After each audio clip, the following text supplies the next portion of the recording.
and now it's going. So we're live. To take advantage of this special offer, call in the next now. Oh, too late. Yeah, it's I don't know if Jason is whispering or if he's just bugging out and skipping I'm just whispering. phasing in and out of existence. I haven't done this in over a month, so I gotta make sure I'm actually doing everything right. I guess. I mean, I just hit the button, so we just have zero viewers right now, so that's what it is. Good. That's how it should stay. Now, the other thing, yeah, was it's phrased as a question, right? Yeah, this morning the insight, if such it can be called, came to me in the negative, i.e., the divine nature does not judge itself. But it's just raising the question of what is the relationship of the divine nature to the non-divine nature, created nature, finitude. You just stop me if I'm ever bugging out and I need to okay. So, but good right now. I will pause real quick. We should do the disclaimer. Streaming Jacob's channel. Oh yeah. Jacob might not agree with any of these ideas, so we should say that. If we mention the Trinity, Jacob doesn't believe. Jacob Fadarachi does not believe in the Trinity, and he rejects that, and he also rejects basically some tenets of what you would call Zionism, right? Yeah, and so some other things we might actually touch on. He's given us privilege to stream to his channel. He's asked me to, so but he might not agree with everything we say. So just that is correct. That disclaimer. So the views and opinions of Mr. Kool, man. Do not go into all your heresies. That's all right. All right. Well, probably I shouldn't have come on to live stream anyway. I should have just sat and thunk and not have tried to think out loud, because the stuff I'm thinking about is genuinely thorny, which puts me in mind of what I wonder Hegel might have meant when he said that any train of thought validly carried out, deductively from premises to their conclusion, it results in some kind of contradiction. And, it's really that contradiction, the absolute both X and not X, that all men speak of as God. Really, I think that's fair. But to talk about God qua God, the infinite qua the infinite, is to open yourself to this sort of immediate falsification of anything you might say about God, sort of like that apophatic theology. But I mean, it can get so reflexive that you might even say that the appropriate way of speaking about the God both is and is not apophatic. And every determination would appear to be a negation and vice versa anyway. So it's like, but I'm thinking about something like this. The way that there's many different aspects of it, one of which I think I've sort of figured out and understood better. But the question that's really vexatious, that I shouldn't be trying to think out loud about, is something like it's like the relationship of the finite and the infinite. Now, the infinite is often seen as, really the way that the question first came to me was like this, that what does it mean for God to be in everything, if not some statement to the effect that he is everything? What does it mean that he's in everything as distinct from his simply being everything? That's a very interesting and strange question. Oh, snap. Okay, shut it down. That's it. We can't proceed any further. And the operation is to do something like this. Like if you would take the shared abstract being of all finite or created things on the one hand, and then conceive that quality, that like that capital B being as such, and then and then on the other hand, take like the most finite thing you can conceive of, which is like maybe some scrap of newspaper on a subway station floor, and then ask what is common between those two things, to the extent that they are different. To the extent that the infinite is something different than the finite, would seem to suggest that there's something more common to both that's underlying the comparison.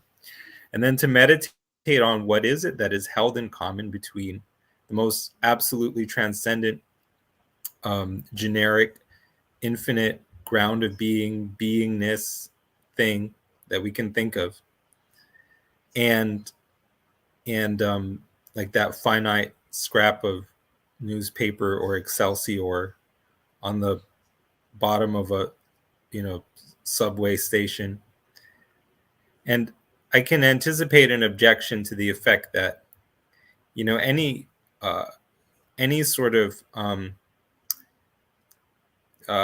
ground of being that you can name and slot into some kind of mental operation is not sufficiently transcendent, to bear description as the ground of being. But there's a way that objection already assumes the ability to do that with something like the ground of being, i.e., take it and grab it and slot it into some expression. And there's also another way where I suspect the very kind of this sort of infinitely transcendent nature of the ground of being is what permits me to do a mental operation like the one I just did. Take what is common to all finite things, the most generic, abstract being we can conceive of, and set it against the most finite thing that we can conceive of. And so it's almost like the direction of its infinite transcendent quality is downward, or on the dimension of on the immanentizing dimension. And but anyway, no, I'm meditating on this question, like what's held in common between at least some notional infinite and the finite. And that's kind of right where I'm at. And there's always kind of different directions that seem like they're open, and one of them usually turns out to be a little bit like a parallel, almost sort of distraction, not really relevant, and the other one, but I'm kind of just meditating on that. I wonder what it would mean, for example, for God in his excellence or perfection to be more finite than the most finite thing. He contains the essence of its finitude. He's more finite than the most finite thing. On some dynamic dimension, we can understand sort of what that would mean. Whatever is the essence of that thing to remain itself under some arbitrary number of operations, like over or within like the God space or over the God line. Like that's sort of what God is, that the infinite essence of that thing. But it's like it's like it is an instance of being more finite than the most finite thing, the essence of its finitude or something like that. Would the most finite thing be something like a seed? Is that what you're kind of? Yes. Like a compact identity. Okay. Correct. You could almost say like art, like the art is kind of like that in a way. Right? But the thing is, you just see immediately that the notion of finitude, it just vanishes away. It has only a vanishing kind of, a non-existing kind of existence, and so what it becomes is like, is it pantheism or is it what's called acosmism? Acosmism is like there's no universe, there's only God. Like certain Kabbalists, from what I understand, they believe that at the primary level of reality, only God exists. And so pantheism and this acosmism, it's like 6 of one, half dozen of the other, right? Tomato, tomato. And but again, it's sort of like if you're thinking it out in the finite language and logic, it's gonna lead to a contradiction. But also, is that a problem, given that God is in his absoluteness or infiniteness, something more in the nature of a contradiction, both X and not X, than, any kind of tidy syllogism. So, all right, that's kind of where we're starting, gentlemen. I kind of yield the floor back. Yeah, there is a man doing exercise. He did not have permission to join. A man, the man. You could have not let me in the room. Has he? So Cal, two things. Funny. I jumped on this meeting and I forgot I had my door open back here. So my daughter walks in and she sees Luke running on the stream here. I was like, "Oh, I'm sorry, honey, I'm on a meeting." And she goes, she makes this really funny face. Like, why is this guy jogging on the meeting? She's like, "No, you're not. Look at that guy. This is clearly unprofessional." This is what you were supposed to show up for. That's right. This is right here. Listen, I was listening to PBK's most recent one, which is just like what was it? Ho Logic? What is it? Is that what it was called? Yeah, you guys will wait to see it. Like hose? Like H-O? H-O? Okay. Yeah. Like H-O, yeah. How do you spell the short version of whore? Is it just H-O? I guess. I don't know. Anyhow. Yeah. But it's but he was just talking, it's I don't know, it's manosphere stuff, bro logic. It's some new channel where some guy is walking through he's basically taking the logic of, the modern sexual dynamics. I showed you that first. Did you? I did. Are you mocking me right now? No. That's the channel that I showed you earlier, like a few months ago. Okay. Yeah. So anyhow, he's just walking through that, but yeah. So I gotta do all the things that are required of me to please the malevolent feminine, because that's one of the things he said. Is he's just like, he couldn't get a girlfriend, and so then he's like, why not? Okay. So he cultivated emotional intelligence. Check. Nope, not good enough. And he's like, well, I guess, they want me to have muscles. They want me to be jacked. So he's like, I did that. And he's like, I found out that didn't get me a girlfriend. That just got me basically free sex. And so he's like, it wasn't a girlfriend though. And so he just walks through all that stuff in a way that probably a lot of men will relate to and largely women, So anyhow, what I was going to say, that's unrelated to this. I can't even remember why I brought it up.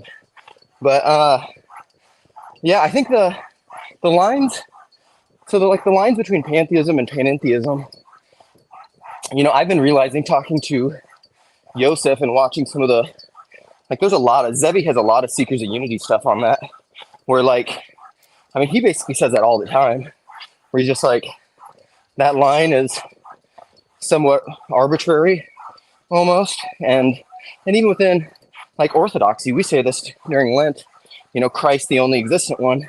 But I think, Cal, what I would add to that is, no matter how it works, no matter if you want to put God in the whatever Kabbalistic, ultimately transcendent beyond all categories, and forgive me, I don't know all the proper Ein Sof, whatever, the thing before anything else.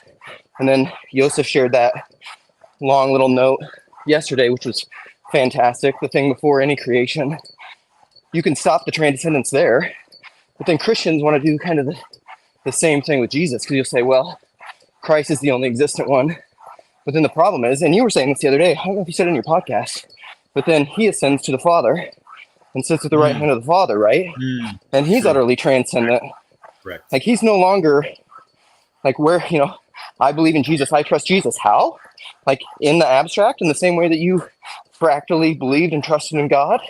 Well, that thing is, right. That thing is, it's the same reality. And so then I would say, ultimately, I think you have to take that logic or that pattern and apply it all the way down as, in a John 17 way. God, Jesus, and then the rest of creation, and then so. Yeah, well, shoot. I want to make space for others to jump in here because you know that I can talk about this stuff all day, but Go ahead, Cal. let's see.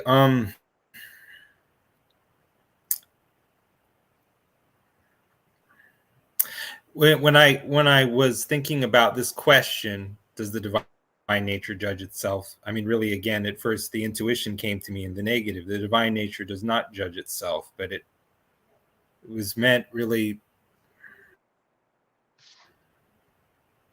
See, here's the thing. When I'm trying to understand the being of finitude, it vanishes away. It seems to me that the infinite God is in everything and is everything. And that is sort of, you know, it is inviting it is making you think that God is sort of in each one of us as each one of us, and you know what we apprehend as the good, you know, and what we seek in every action that we perform, it's like God's own apprehension of himself in us. And it is hard to see that God would judge that identification or that action, that operation negatively, because it would be like a failure to see himself. I want to just jump in on that for a second, Cal, if you don't mind. Go ahead. Let's see if I could parse this out in a sensible manner. First off, there's a term in Kabbalistic teaching called, which is in Aramaic, leit atar panui mine. There is no space void of you, right? So God is everywhere, always, right? So we're in agreement there. However, you could, when you're questioning, like, you know, if God is everywhere and acting within us, and then we have our own transgressions, like how is that really not God reflecting onto himself right now? And how is there even space for that to happen in a certain sense? And we see in the Bible, God, when it comes to the flood, right, comes and says, I could see now how disappointed he is when he's looking and saying, well, this is not working out, right? I let the humans come over here. I gave them a certain amount of control. We also see this comparison with how they're ruling over the animals as well. And this is not working out. And we go into this destruction mode over here. But this is clearly God's making and God's doing. But the Bible gives us a certain peek into seemingly his deliberation.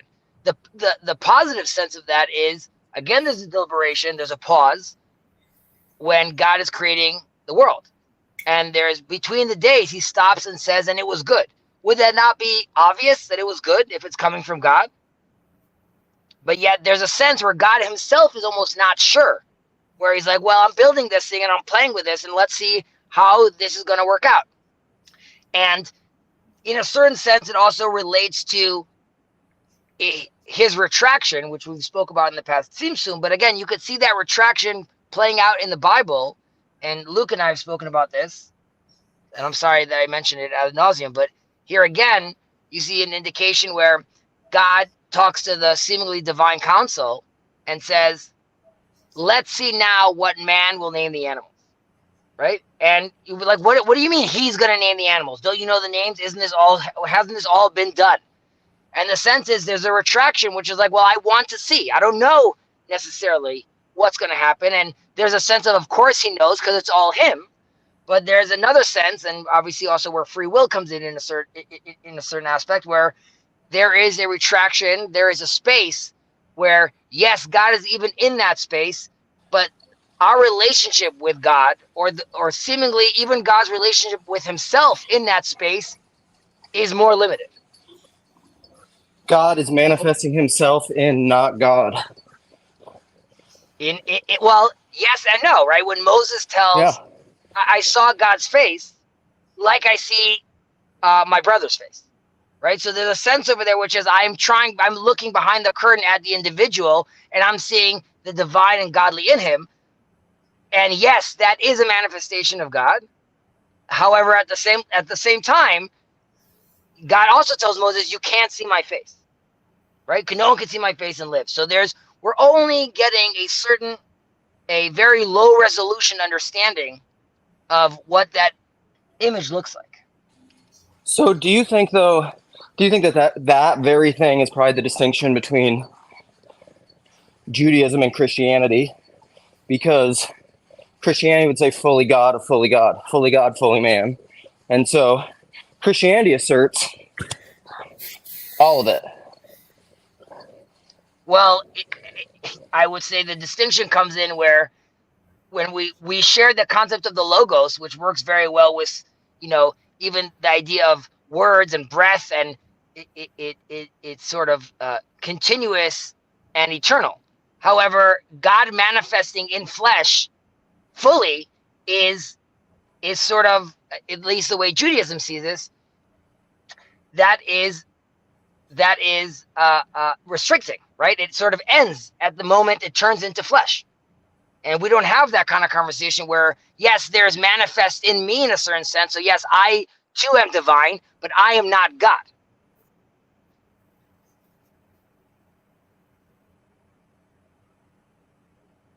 I don't know if someone's talking, but if they are, they're on mute. Oh, okay. No. I'm just. I don't know if I made a salad over here. So if I did, I'm sorry, Cal. No, this is really good. I mean, I almost want to back up to the first point that I found that you made that I thought was salient. And I'm not good at paraphrasing, though, but it was something like you talking about the retreat of God. Mm-hmm. And then we're relating to God in a place where you might even say God is not omniscient. Am I understanding it correct? Yeah, again, we have to be careful with the words we use. But yes. We have like two perspectives, one of like being and becoming. I know there are Kabbalistic terms for this. And so we're in the place of becoming.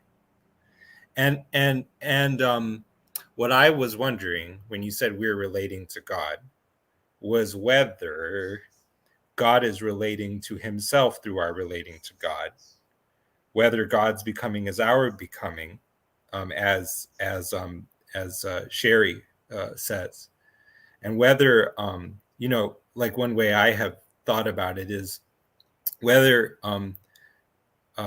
God is, the finitude is sort of, the infinite is sort of beholding himself in the mirror of finitude and imagining himself through our individual and collective imagination of God. Is that a thought too radical for Kabbalism, or is that actually in line with a lot of the Kabbalistic reflections? It is in line with a lot.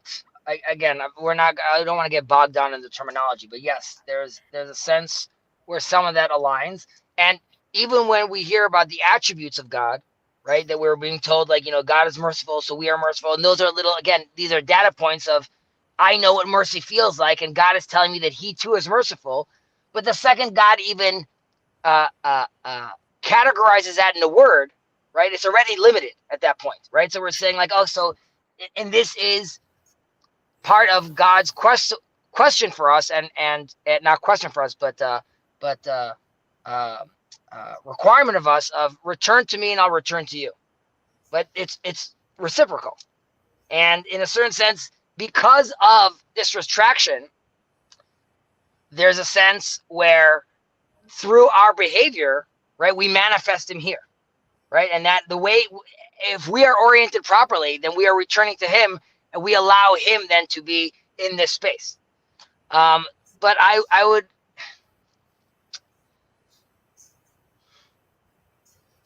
guess this is why for me it's always very curious, where we, as far as Jews are considered, like we would go a step too far.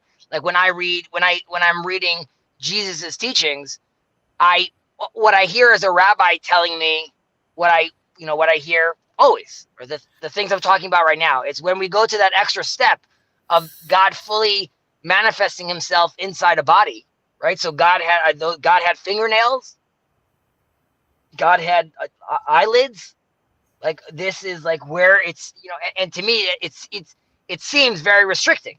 So when I say God is merciful and I'm merciful, I'm not restricting God to say he is merciful like I am merciful. Rather, I'm saying when I am merciful, I am getting closer to understanding God or acting in God's ways. But not that God himself, not that I have now embodied and fully embodied what mercy is as far as God's concerned. What about in your death? Well, when you die, the spirit returns. So in a certain sense, yes, then you are no longer in the void. And that's when the Kabbalists talk about the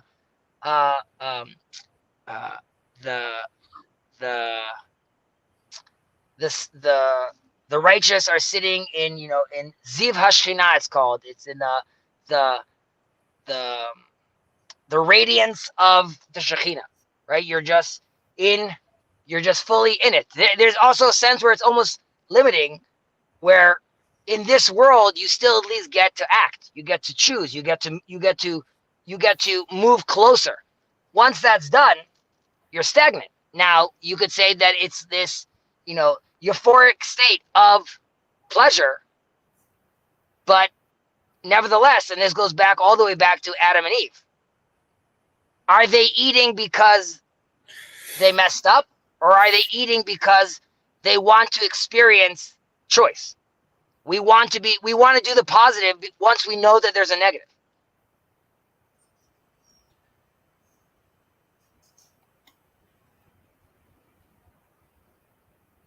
There was something I was gonna say, but I don't know if I'll be able to get at it. It feels out there.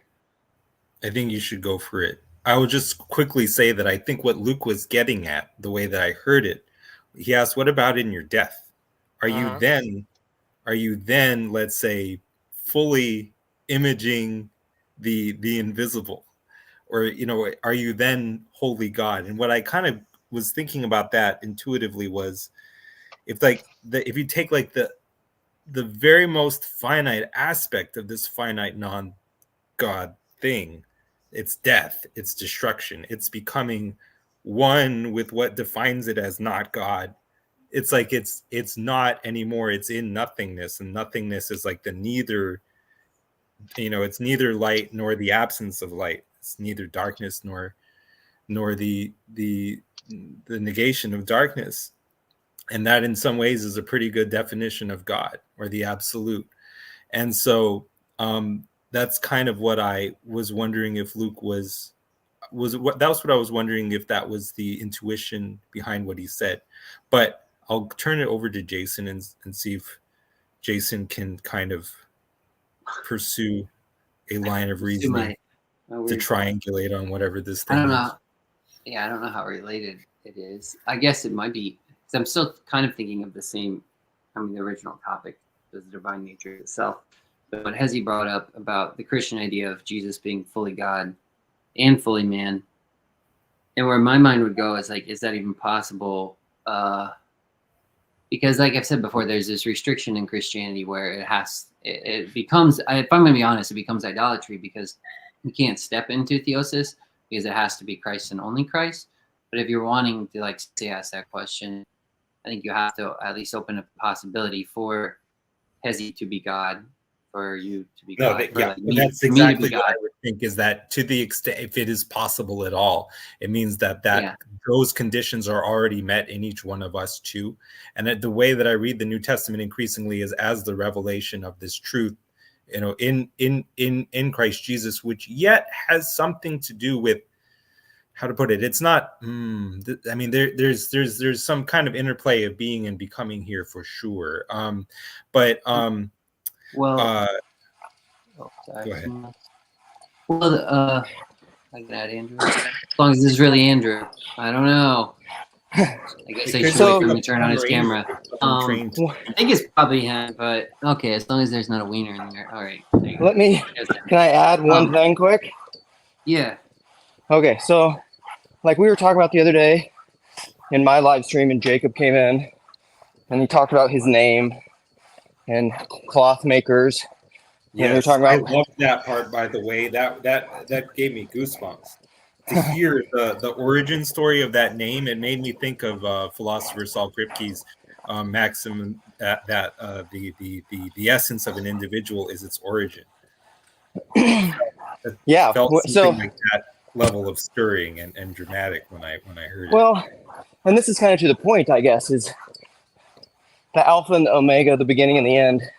Like, so Charlie Brooks, Satori Pilgrim, made this comment, I think in Jacob's version of the stream, because we got to talking about like true cost and guitars and the $700 mass-produced guitar versus the $5,000 guitar made by a luthier. And Charlie said the One cost of them is is all God and the other is not. no, he said the cost is always the same. And so the way that I view that is the cost to make a true, good, and beautiful guitar is one. There's a unity. There's many versions of that, theoretically. Oh, I just dumped coffee all over the ground. God's judgment. Swinging my arms. But like the way that I would think that is like, ultimately at the end of the day, even like becoming, it's like the Whitestone name. In the same way that there's one guitar, there's one me. And I'm just walking that out toward like the eternal reality. And there's potentially many missteps. And I don't know, I haven't gone down the kind of origin path, but I think this is his idea, I think, of kind of Christian reincarnation is like, you're just going to fractally live out that reality in this arena of becoming until you reach that reality, which is the only reality. And so it's like, you're kind of getting both things. And so like, ultimately the distinction, like, it's fine, make distinctions, but there's always, the way I've always said it is, there's always a unity behind any distinction, you know, or it's that kind of Todd McGowan Hegelian thing. You can't predicate anything without nesting it in its opposite. And so ultimately, all of reality is one. And like you can focus on all the differences of like, and I think this is what Chalcedon is getting at, and why I think the nature of any meaningful philosophical conversation is about the God-man relation. And I think it's ultimately why pantheism and panentheism is so hard to distinguish between, because there isn't a distinction. Really. There is and there is not. Like in everything. And so this is why, like, even when Kezi is saying to name something, to bring it down, to make the transcendent immanent, it's restricted. But it's also not. This is my idea of iconic thinking. Follow that all the way down. Go into that restriction all the way. You'll find that it opens back up into infinite. You know, Trample down logic by logic, you know? I'm Macedonians are finally realizing that there's no distinction between God and man, and now we can all be happy and realize like Christ has one nature and not two. Right. I'm just joking. Can we raise the volume here? Yeah, So, your microphone sounds like it's glitching up, Andrew. Sorry. So Andrew, to your point though, I mean, he's riffing on the, you know, the Oriental Orthodox break, but I think to your point, you know, I'm Orthodox theoretically, but I'm also not an individualist, and I've always resonated more with that tenet of Coptic Oriental Christianity. To be honest, like I think what the church was worried about, and the way I've always heard it is like, well, if you don't keep the distinction and say fully God, fully man, then the divinity will swallow up the humanity. And I'm just like, or not. Or if it does, like, it's fine. It's not, just don't absolutize anything. Like, it's like they just don't understand that, I don't know, that Hegelian distinction. Like, if you don't get, this is why I rail on so much about either-orism. Like, once you get outside of the either-or without losing it, like, it's fine. But don't absolutize either. Because otherwise you trap yourself into this prison made of thoughts. It's like some kind of weird, which is interesting. I don't know, Hezi. It would seem to me that Judaism wouldn't have that, but like I don't understand a non, and maybe this is just my Christianity. I just can't understand a like incarnate God. It just doesn't make any sense to me, because it seems to me to be like then the God of the philosophers. It's meaningless, because then it's absolutized the transcendent, and like then that's nothing. It's a monad. It's like irrelevant to me. I could try to. So the thought I was trying to get at, I could try to go at it again. So there's a in Hinduism there's Vishnu, maybe Kal. Vishnu, I think from what I understanding is the God who incarnates, right?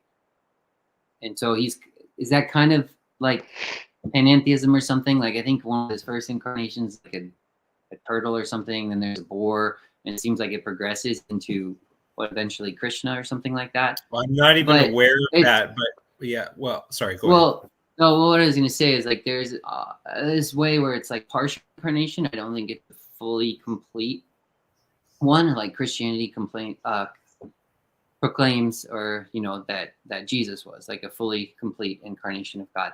And so, if I'm still asking the question, like, what on earth is that? Like, what does that mean? There's a way. So if I actually look at a person, when I was first asking myself the question, what would it take for me to actually look at a human being and say, my Lord and my God, like Thomas did? And it was like progressive steps. I was like, maybe I could say that to an infant, or like a little baby or something, because it's just like, it's at least innocent, and it's done nothing wrong, worth condemning. But then there's a way, like, and what I think, it's somehow like if you're able to contain all of creation, like Luke said, all of reality, that God is in some way fragmented into all of reality. If you're able to contain all of that within yourself, hold all of that together, and still allow space for more creation to be, like you're somehow allowing that spirit, that life-giving spirit that God is, to fully indwell your own self. And I don't think that would be impossible for man to do, because you kind of just become weirdly kind of like an empty vessel, but still very particular in your own identity as well. But like I've said before, it seems like forgiveness is one of those, I don't think it's just forgiveness, but forgiveness is one of those areas that I feel like you're able to see the face, because I'm thinking about the face of God, and even Moses being able to see the face of God in every person. And it's like when you can see all of humanity as a whole complete, that's when you can see God's face. And so how does that take place? And when Jacob comes to Esau, it's when Esau forgives him that he says, I see your face like I see God's face. And so it's in that that act of when you see there's somebody that gives you that undeserved love. It's like in that moment, you see what God truly is, like shining forth from them. And so it's like if you could live there and live with that, I think that would be somehow becoming God, or being God, or at least in his image or something like that. And I think there should always be that tension, though, I mean, I guess, of just the, where it's, because it's almost like collectively you'd have to be God. I don't think you can do it I don't know that you could do it individually. The only way I think you could do it individually is somehow you still hold the collective, like not just of every man, but almost all creation. But then you still have to hold this weird space for more creation to be within yourself. I don't know if any of that makes sense. I mean, I think it does make sense. It resonates with me, specifically what you said about Esau. So before, and also you talked about how, like, making room, and you yourself as a vessel, but making more room inside you to allow you to take on more, to take in more. Before Jacob meets Esau, he prepares. There's 3 different preparations. He prepares for war, he prays, and he also sends gifts. But before he meets the angel, right, the whole family, we're right where you have to imagine, like, we're right before this tense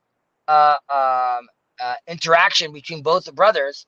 And then Jacob goes off by himself on his own. And the sages ask, why is Jacob going out by himself at night. And it says that he left behind small vessels.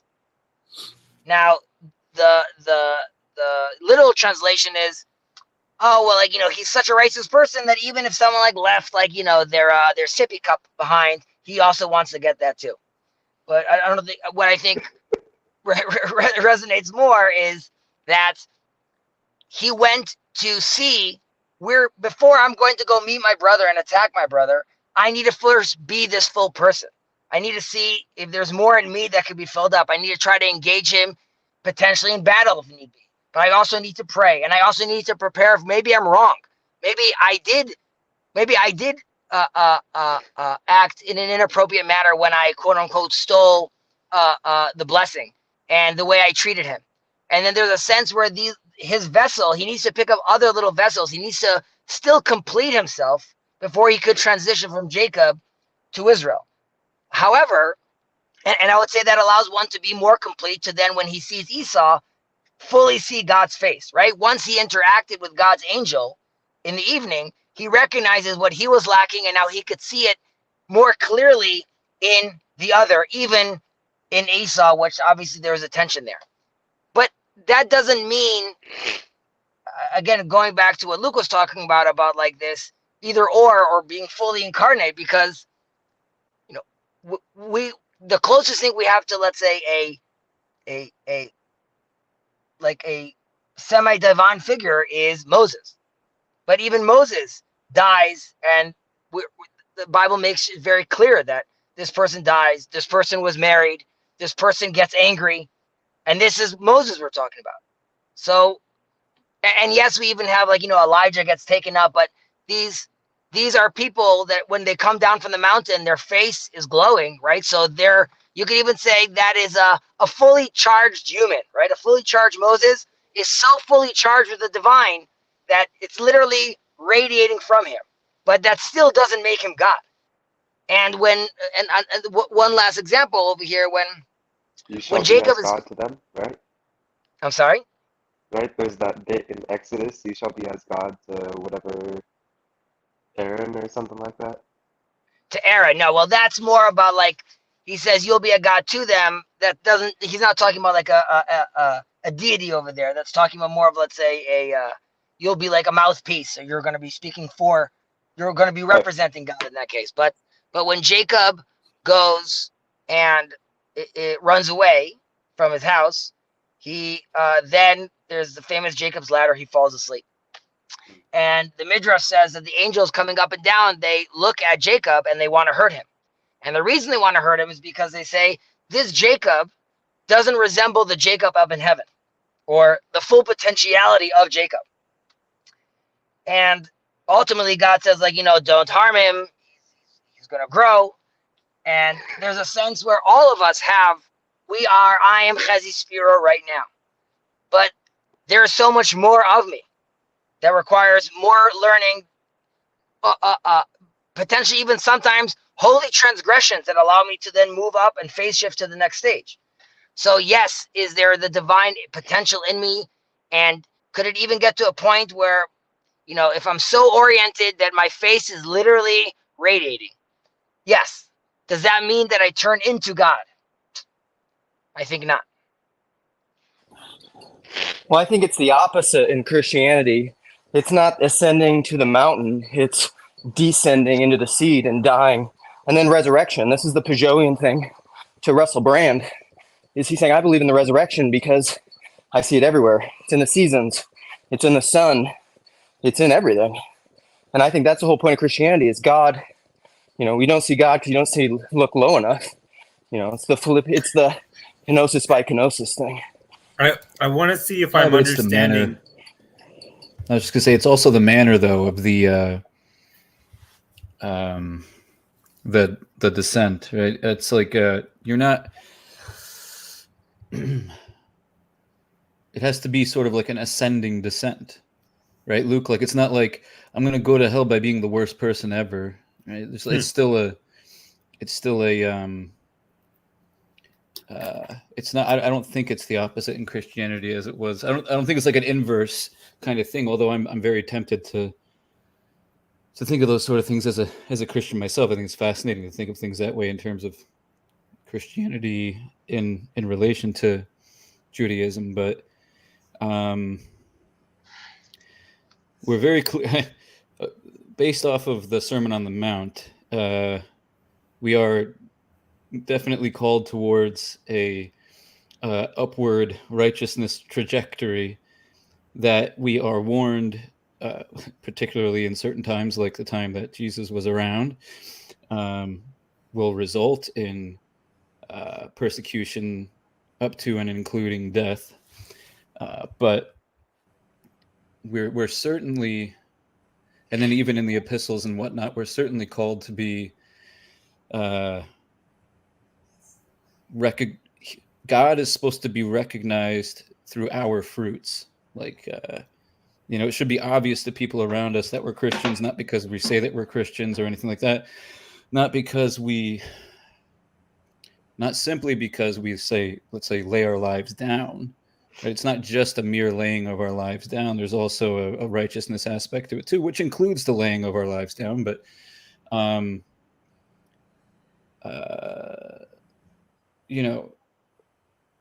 also reluctant to say any sort of generalization about even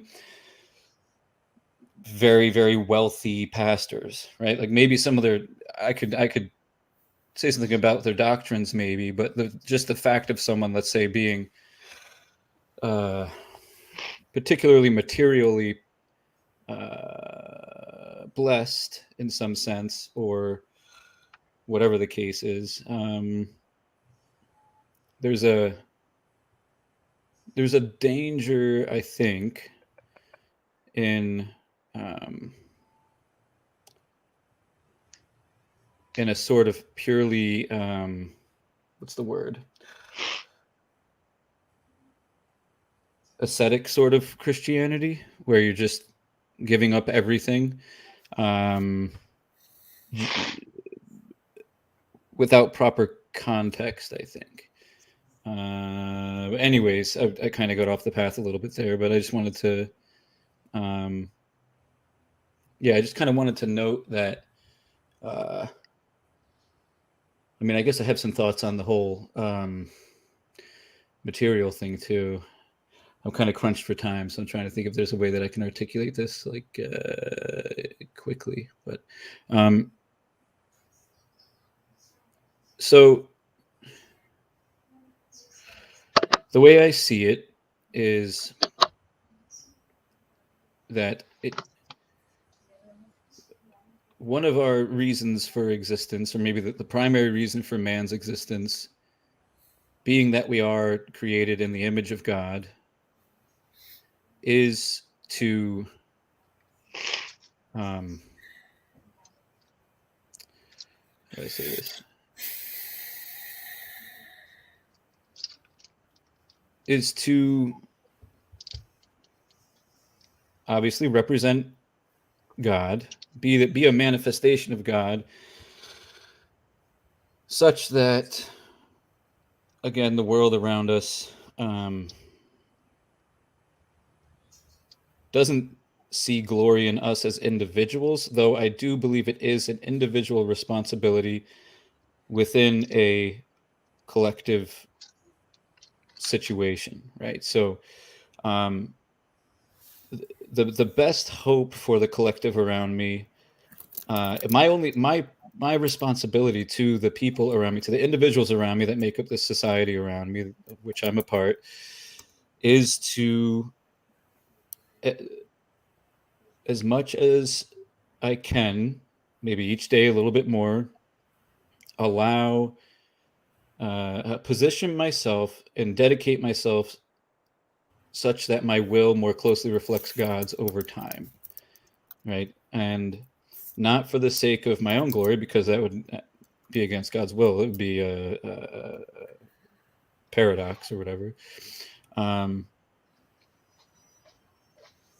But also not to neglect myself at the same time, right? So I want to bring glory to God. That's what I want to do. I want to bring glory to God, and I do that by submitting my will to His.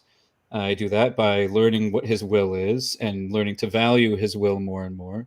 I do that by reading, spending more time with him, and so on, and spending more time with people and learning learning where I fall short in my capacity to love others as myself, so that I can bring that before God and be like, hey, I've reflected on my fruit, and my fruit indicates that the treasures in my heart aren't all in heaven.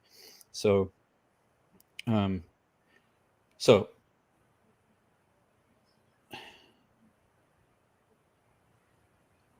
the only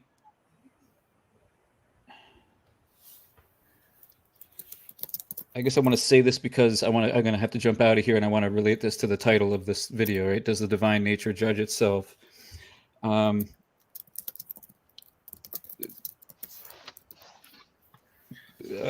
Somewhat paradoxically, but not really. The more I become like God, the more I will be able to and willing to properly judge myself. Right? Because I'll be able to see, I'll be able to reflect on myself from the perspective of a more righteous being. And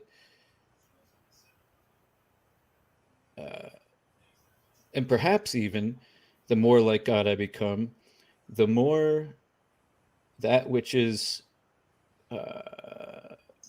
worthy of negative judgment in myself, even though it may seem small in comparison with where I came from, perhaps the more detestable it becomes over time as I become more like God, right? And not detestable in a sense of like, how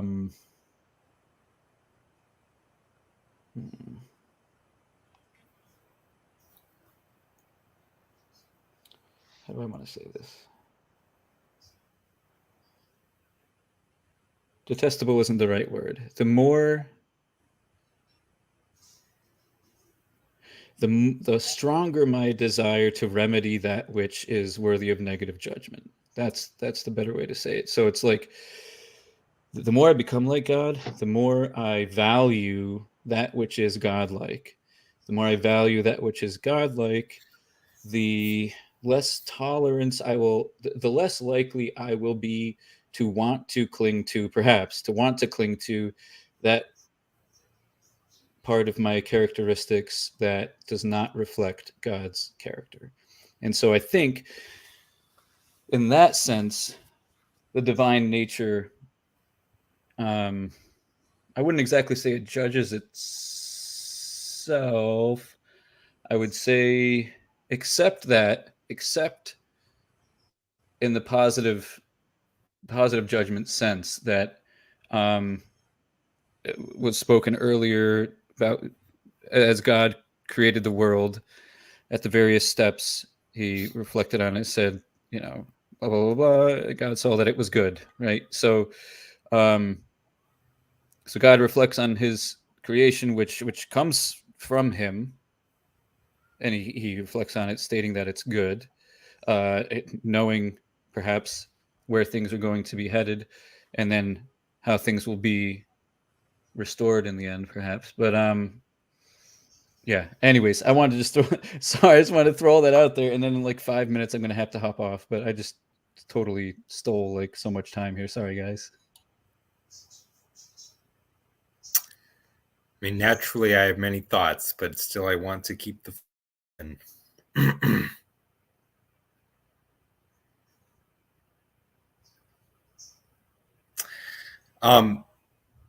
So what, because I don't want, I have many questions for Hezi still, because the original point of focus for this discussion was the God-man relationship, you know, which per Luke should always be our focus.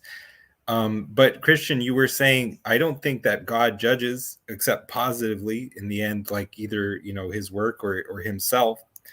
And that's what I would agree as well. Man, there's stuff here that it would take a long time to kind of lay it out on the table for those who are not already familiar with my thinking. But I have a conception of valuation where basically whatever we desire it, we desire it to the extent that it, so to speak, resembles God, to the extent that it represents the overcoming or transcending of some limit, to the extent that it is both X and not X. So to judge it good is to judge it God, both X and not X, which is in another sense not to judge it, to let it be unlimited. When I reserve the term judgment for a negative judgment of finding of something as not being in the image of God. But see, then the question is, what in you is worthy of negative judgment is presupposing that you are someone or something other than God.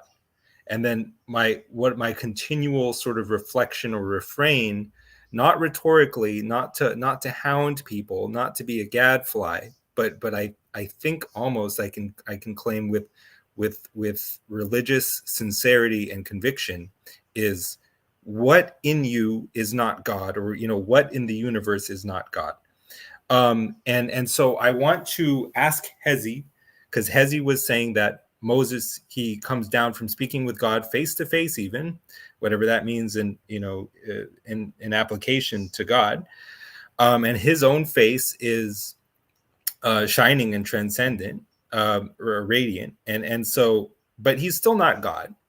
And I want to ask Hezi, what is the reason that he's not God? And or if that's just too strange a question, I'll blunder around trying to answer it for him, and he can tell me whenever he thinks I've hit upon the right reason.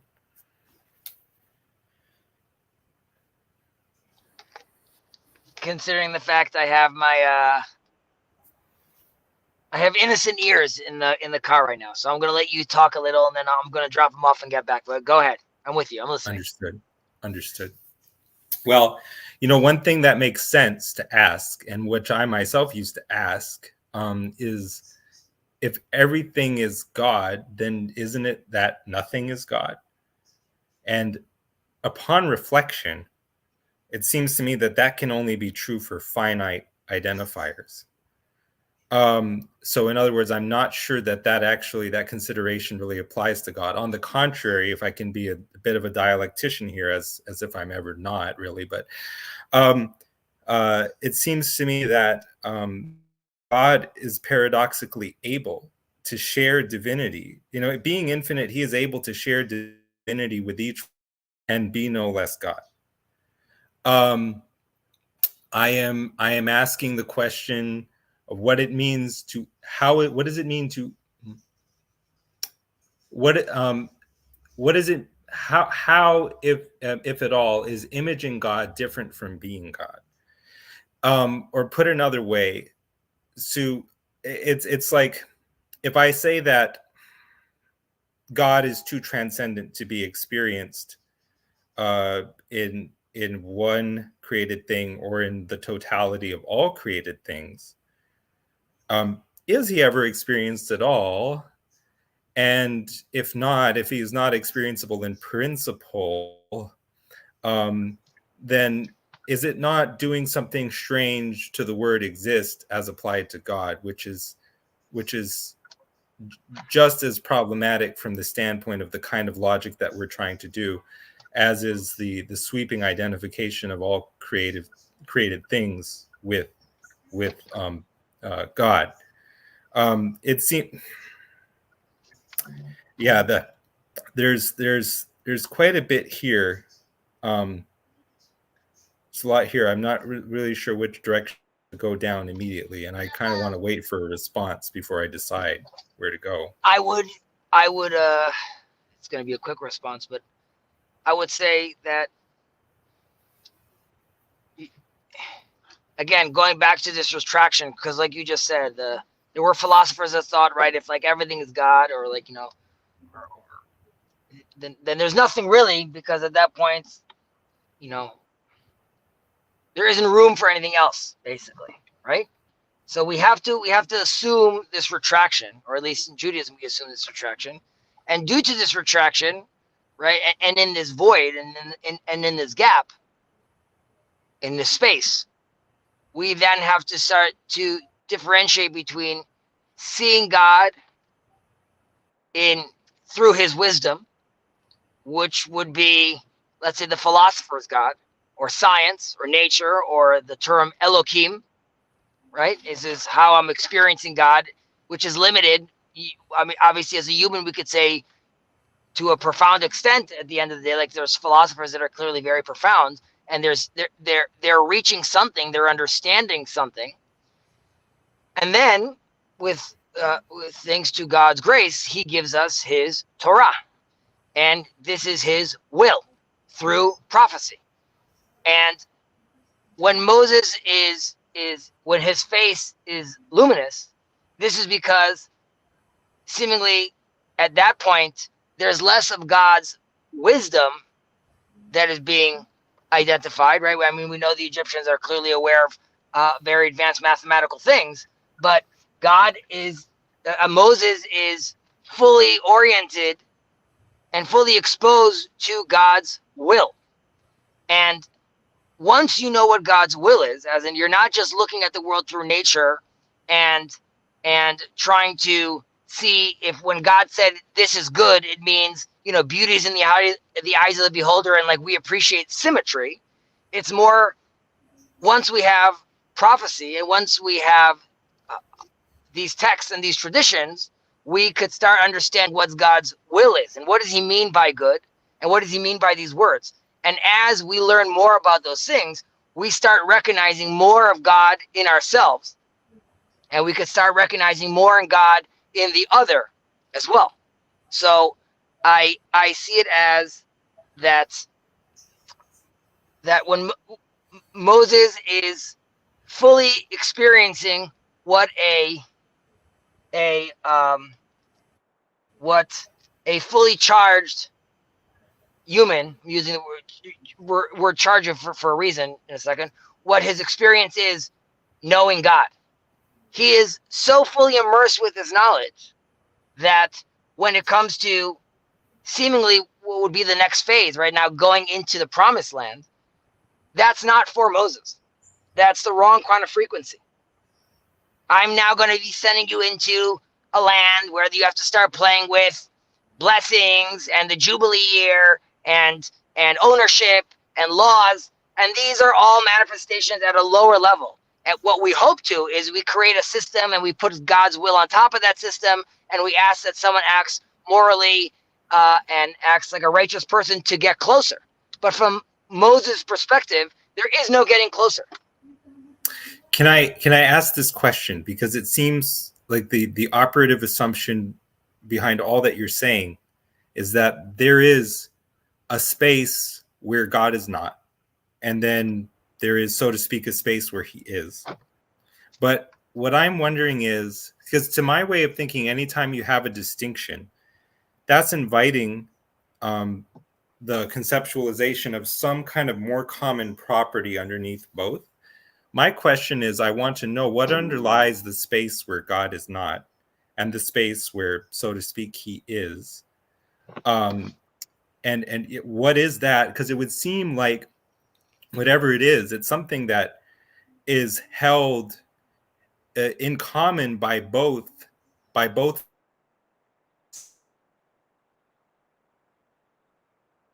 the way that like a Honda Civic, in the similar way as a Honda Civic and a Honda Accord are both Hondas. And so what I want to know is what is underneath that space or that division between the space where God is not and the space where he is. More God. That's correct. And so in other words, it seems to me that it's just making the space where he is not a type of God, an instance of God, as much as the notional God apart from the space where he is not.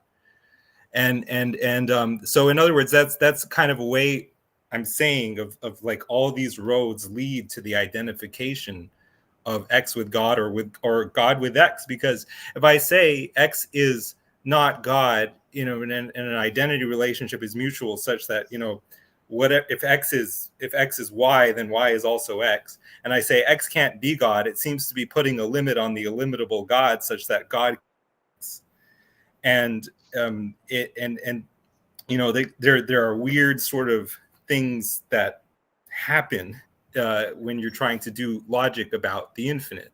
And so that was a kind of another example of the kind of thoughts that occur to me, which are not by any means totally original to me. I can point to various people from whom I borrowed them, and they probably borrowed them from other people and kind of reworded them and stuff like that. I mean, just practically speaking, it even makes sense that, like, if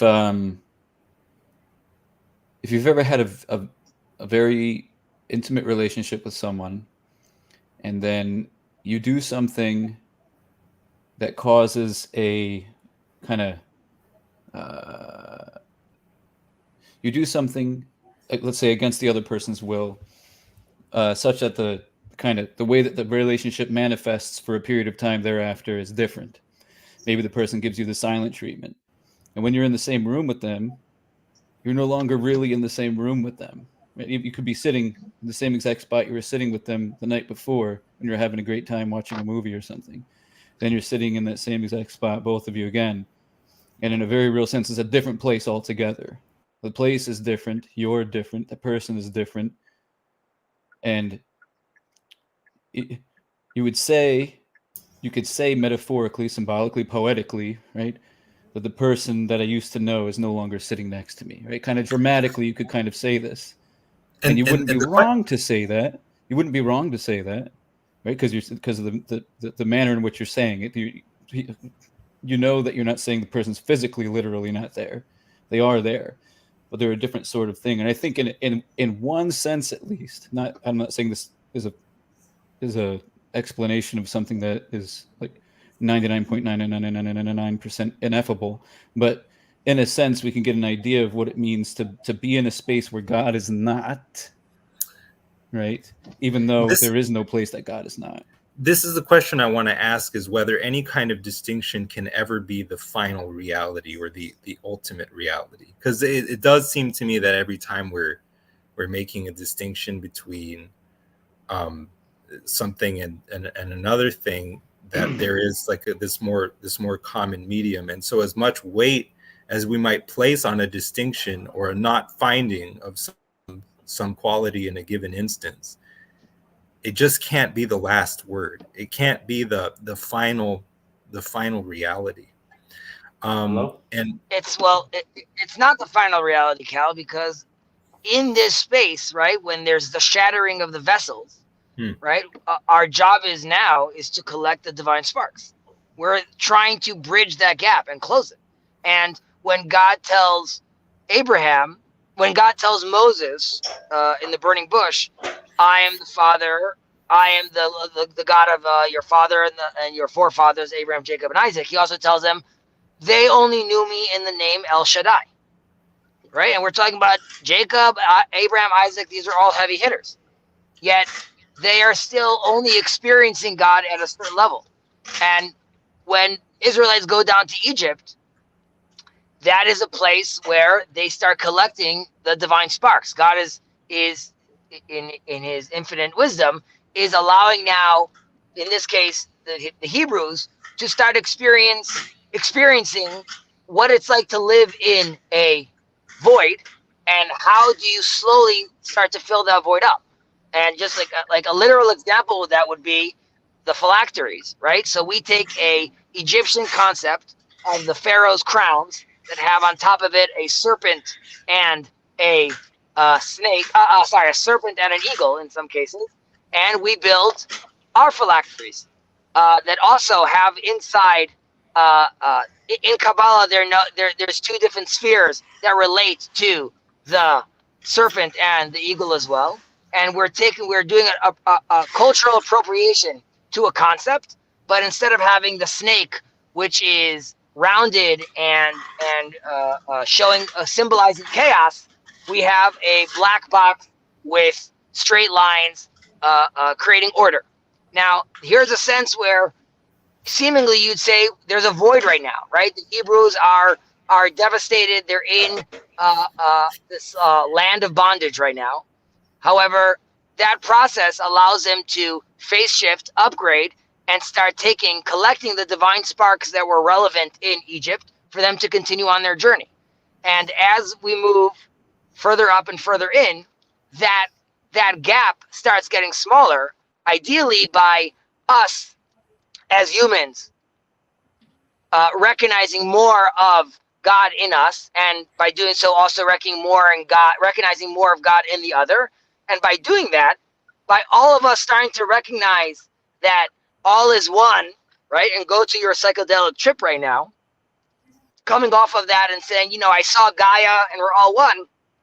In that space, there's no more void anymore, right? Then it's all one. Everything's one.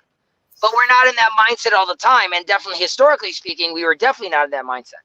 But as we move closer, that gap is destined to be closed. And then back to one of your comments earlier, in death, do I then become one? I would definitely argue that you start becoming much closer to just being one. I rambled on too much. I'm sorry.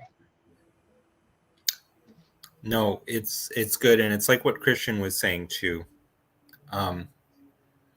There's, I mean, what it, the and anyone can jump in at any time and interrupt me because I've been speaking a lot. I just wanted to say something to. Go ahead. I wanted to say something that Christian mentioned before I left about. There's a question: Can the fullness of God be experienced, or is that you? Did you ask that question?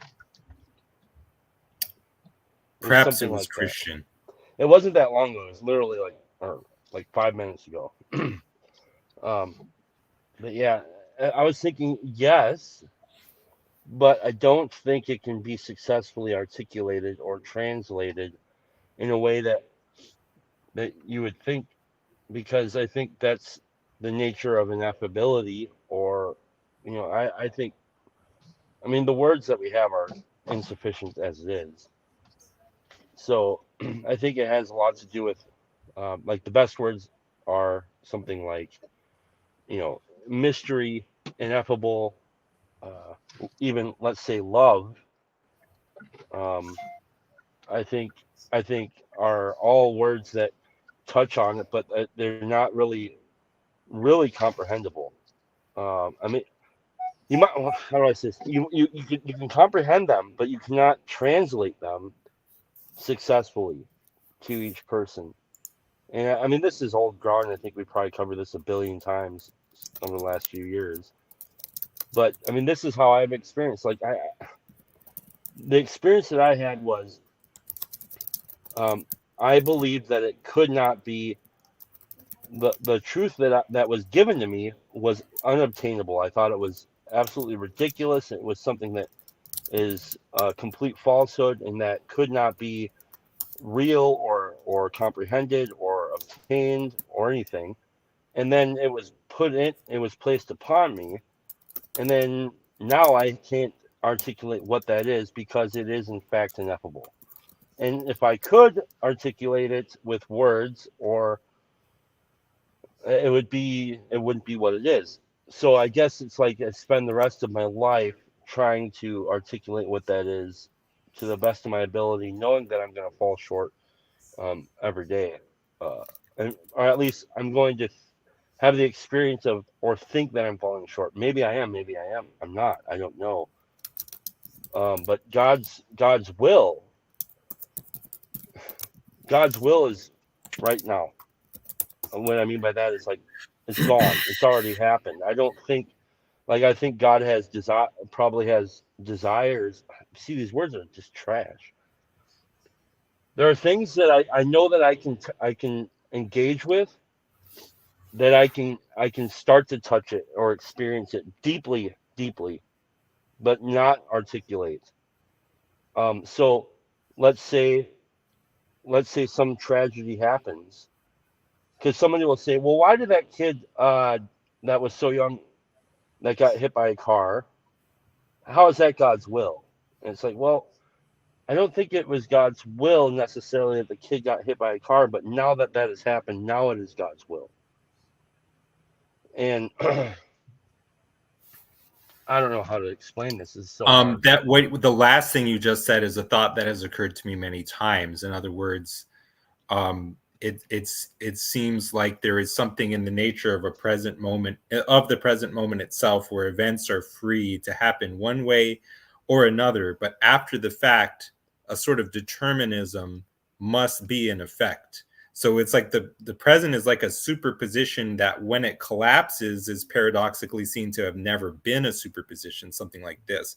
But even that, when you're trying to explain something deterministically in retrospect or from the perspective of hindsight, there always is like that point where explanation runs out and new levels or layers have to be generated. Yes, But because you would have to actually explain every moment leading up to that moment, everywhere, all the time, always, and it's impossible. But that's not a crazy thought that you said. Where then again, I'm not a great barometer of what's not crazy, but it's occurred to me if that's any that. And so, in other words, what you're saying as you say it, it is landing to me. Mm-hmm. If you want to keep going. Well, Chad, I mean, I just mentioned, Chad, that's also what that is also what we interpret as God, Moses seeing God's back. Right? God is saying you can't see at the moment, right? Like it's only, like you said, a superposition once there's an observer, right? But until that moment happened, that's not happening. However, God tells Moses, you can't see my face because that's literally happening as we speak. However, you could see my back, and you could deduce from my back, from what's already happened in retrospect. Well, or we'll call it the God of history. Then we can start putting the pieces together and looking back and seeing where God's hands or where the unmoved mover was involved in this. Sorry, Chad, go ahead. right. Well, and so like in the literature that ushered me into this conversation, this overall conversation, one of the questions is asked is, or a statement says, God is either everything or God is nothing. And I believe that that it's yes, both. Yes. And whoa. Am I hearing myself, bro? So God is either everything or God is nothing. Yes. What is your choice to be? And that is, I can spend the rest of my life trying to orient myself and make and embody the decision that God is everything. But that doesn't mean I get to understand it. I mean, let's look at we can just look at the history. People have been trying to unravel this question forever. You think that, and we approach this as if this could be something that could be articulated, and it can't. If it could be, it would have already been. Well, what it sounds to me like you're trying to do, Chad, is in sort of the refiner's fire of creation, you're trying to widen your conception of God to such a point where you can see God in everyone and everything. Well, that's how I've experienced it. That's the only way I've actually. And I think that's kind of what I heard Hezi, or that's relate. That's the relate. If that's not exactly what Hezi was saying, that is at least the related thought that what Hezi just said, or what he said, the penultimate thing that he said, that's what it kindles in me. Mm-hmm. Well, that's been my experience. When God was nothing, I wasn't looking at God. Now I would have moments of anguish or because of the life that I was living, and I would feel closed up and collapsing in on myself. But I wasn't thinking about God. Only when I was in true terror, like you hear foxhole prayers, things like this, God would grant me faith to pray to Him, but I would drop it immediately once I got what I want. Yeah, that's just me every day. Right. I mean, so I'm an active agnostic on any given moment. Right. If I'm saying, why the hell is this happening? I mean, that's just me being agnostic. Right. Right. I'm paraphrasing Calvin here a little bit, but he said something arresting where he said that his own words were qualified. I would want to take the qualifiers off. He said something like, nobody has perfect faith, so we are all to some extent unbelievers.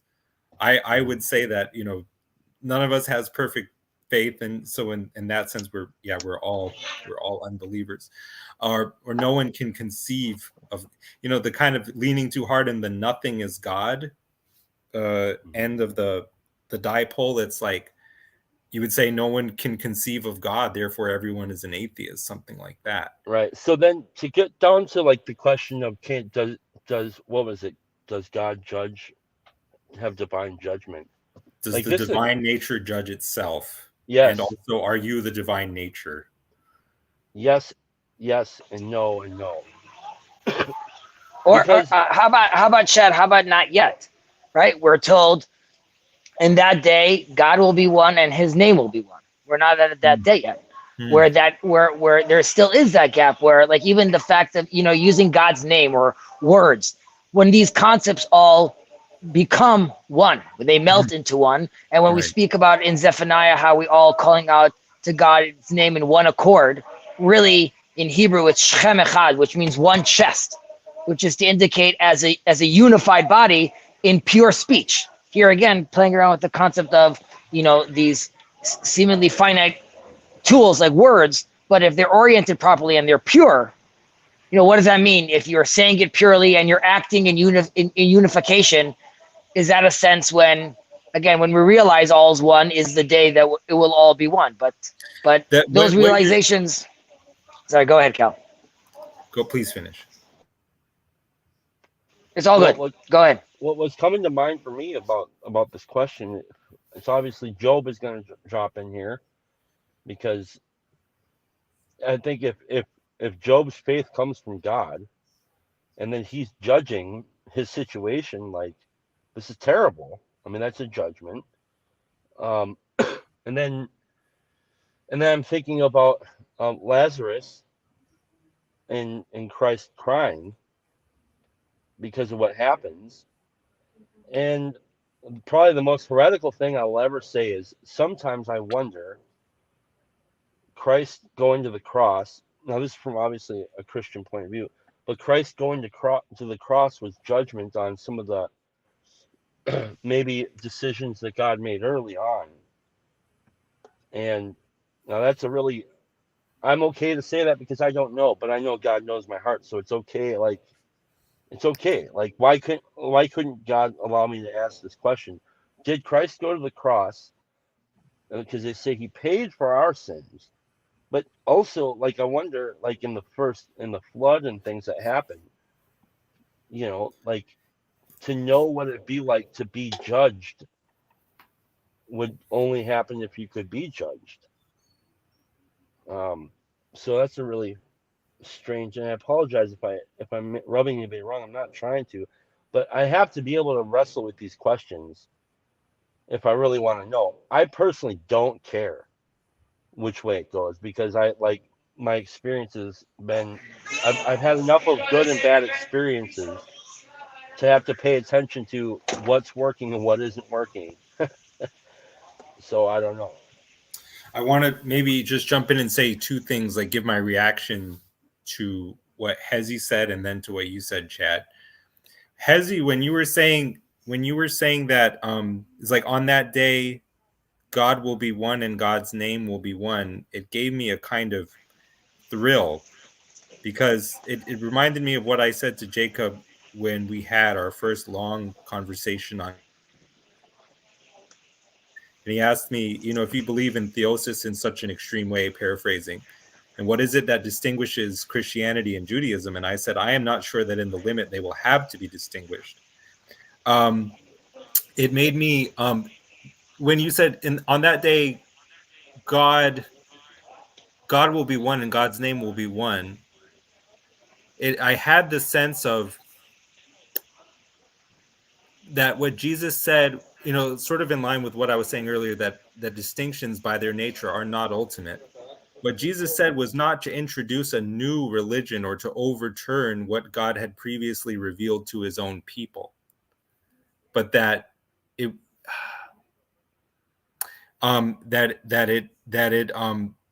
has to be, to the furthering of that end, the day when God will be one. Chad, I think that your intuition is like, to me, is like Jason's intuition, in the sense that, I mean, it's like it's above mine. Your capacity to integrate is tremendous. You can't rub me the wrong way, because I'm at my own level. I'm trying to stretch my integrative capacity, to the widest point that I can. So you can't rub me the wrong way. But I want to say that I sense something very valuable behind everything that you are saying, even if you struggle to propositionalize it. I think like I'm a little better than you and Jay at expressing things in terms of, precise language and stuff like that. But I wonder if I pay for it with, like, by not having quite the same integrative or imaginative reach as you guys have.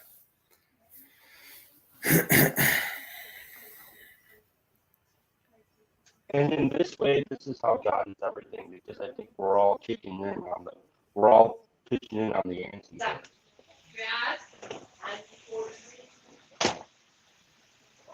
John. Good morning.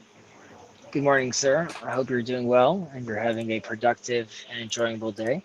Would I you like am. to share some of your thoughts? I've been quiet because I was about 30 minutes late. I've kind of been working, so I'm in and out. No pressure, just giving you some space. Yeah, thank you. I'll jump in when I have some. Jason? Okay. Yeah, lots been said. Kind of something that my mind keeps going back around to, just the question at the title, does the divine nature judge itself? Is the that statement Kyle's brought up before, I brought it up too, is it's brought up multiple times. If you won't forgive, your heavenly Father won't forgive you. So there seems like there's a very, very, very strong unforgiving judgment within that. And that's what I personally take to be the rejection of the Holy Spirit, is if you're rejecting forgiveness, you reject forgiveness. So that's just how it is. Like, God is merciful with the merciful. It's like if you reject mercy, you reject not only receiving it, but giving it. It's just like you want nothing to do with it.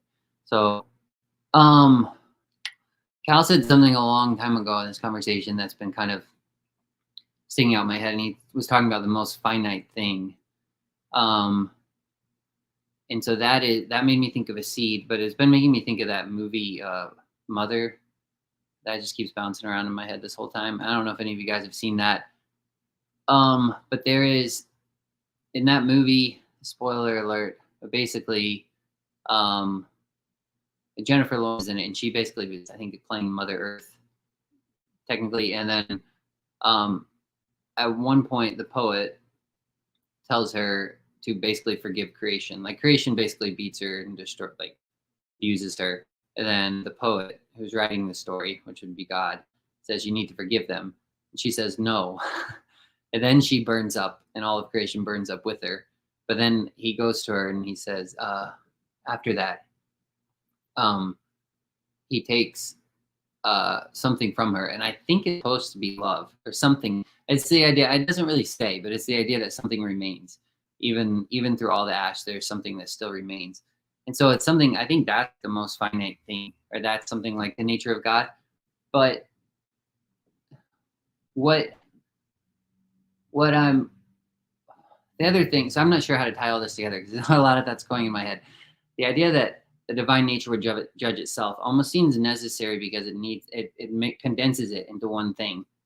And the reason I think, to me at least, that seems to be necessary is because if God is nothing, or God is all things, then I don't know how you can have a covenant with that. Because you have either, you can't really have a covenant with nothing. And then if you have a covenant with everything, it's just kind of harlotry in some way.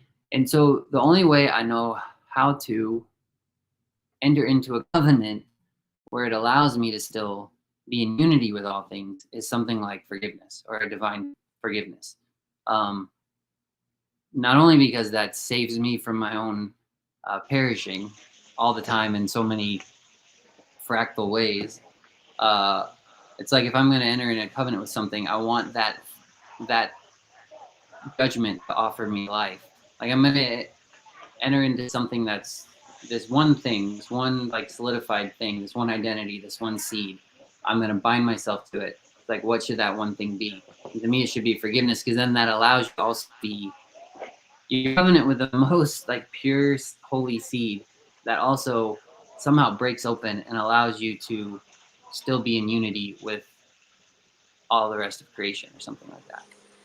But Jason, what you're saying, and I agree with you, but what you're saying is that the divine nature doesn't necessarily have to judge itself, but you have to judge yourself or be judged to be aligned with the divine, right? Or I heard that as well. That's a good point, Josh. But I think I'd want to add to that and say that our participation is how God potentially gets to experience that, right? As us being divine, us being made in God's image, in a certain sense, right? When we're in this void, where God is and God isn't, God is in the sense that we're here in this void and we are participating. And if we want to,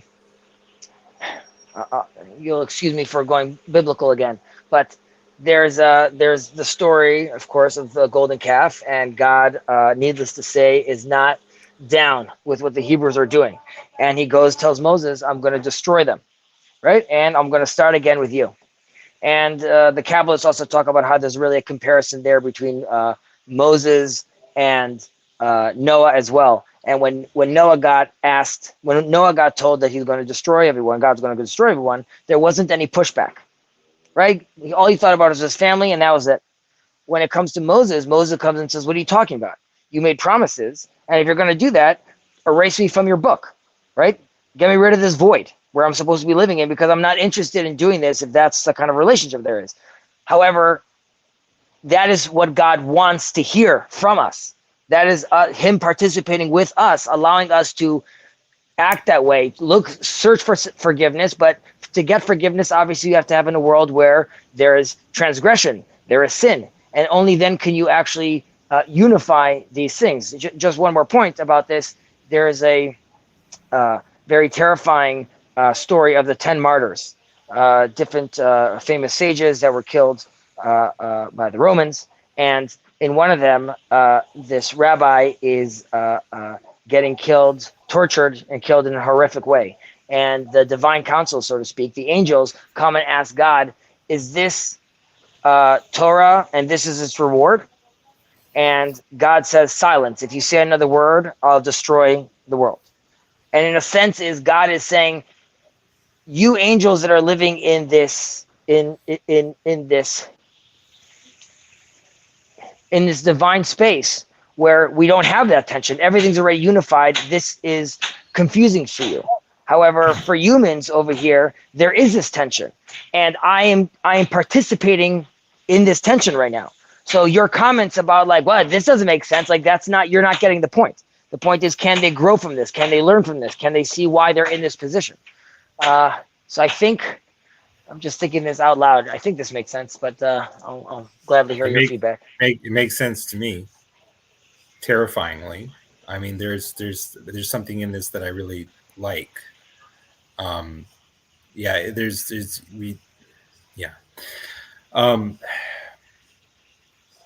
like, to approach truth, you have to lean into tensions, because the nature of truth itself is that kind of unlimited both and neither nor thing. I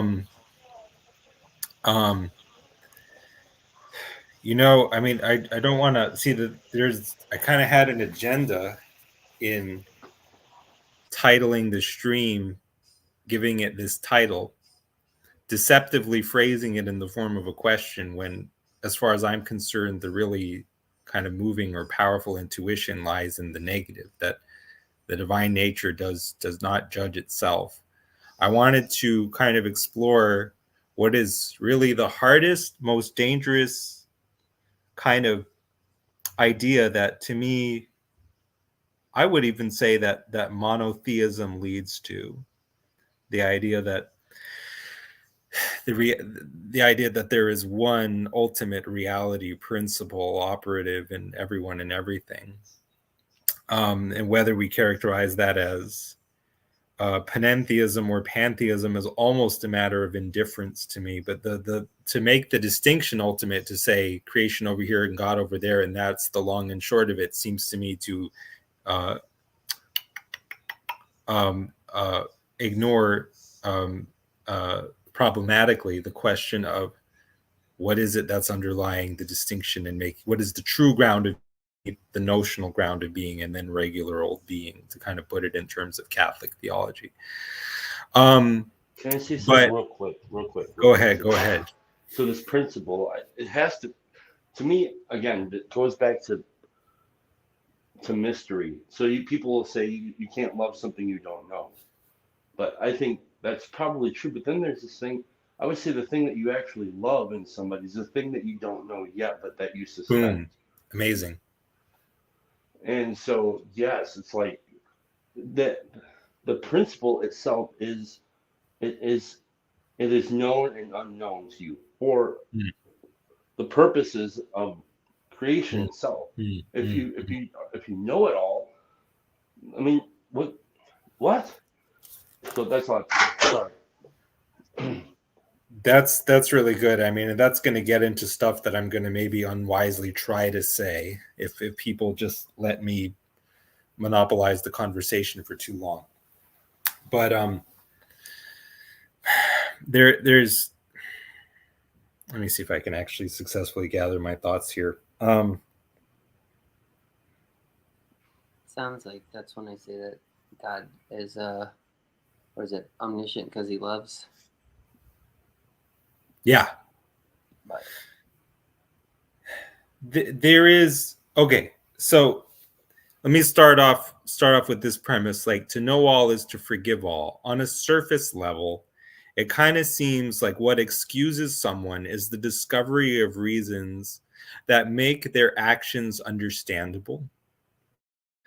And so, for example, I mean, it's really easy to understand this when we're taking the case of like a little child.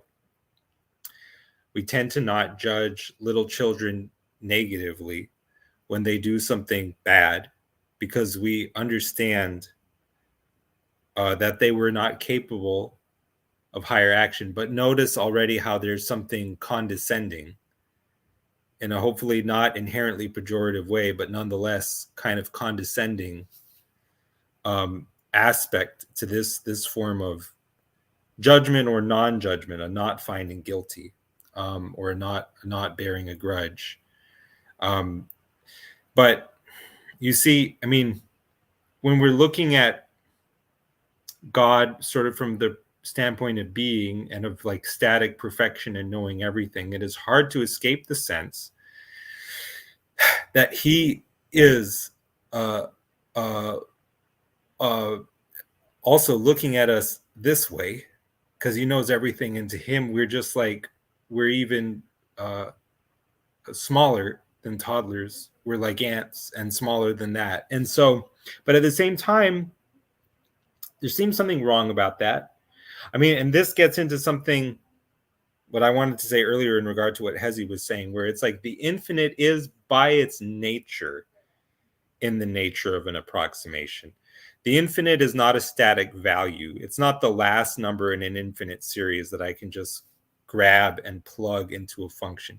By its nature, it's in, like, I express this in my notes like this, like, so what if the Bible is nothing but a series of wrong conceptions of God? The infinite, if you like, is nothing but a series of wrong conceptions about the infinite. So okay, so getting at this, like, okay,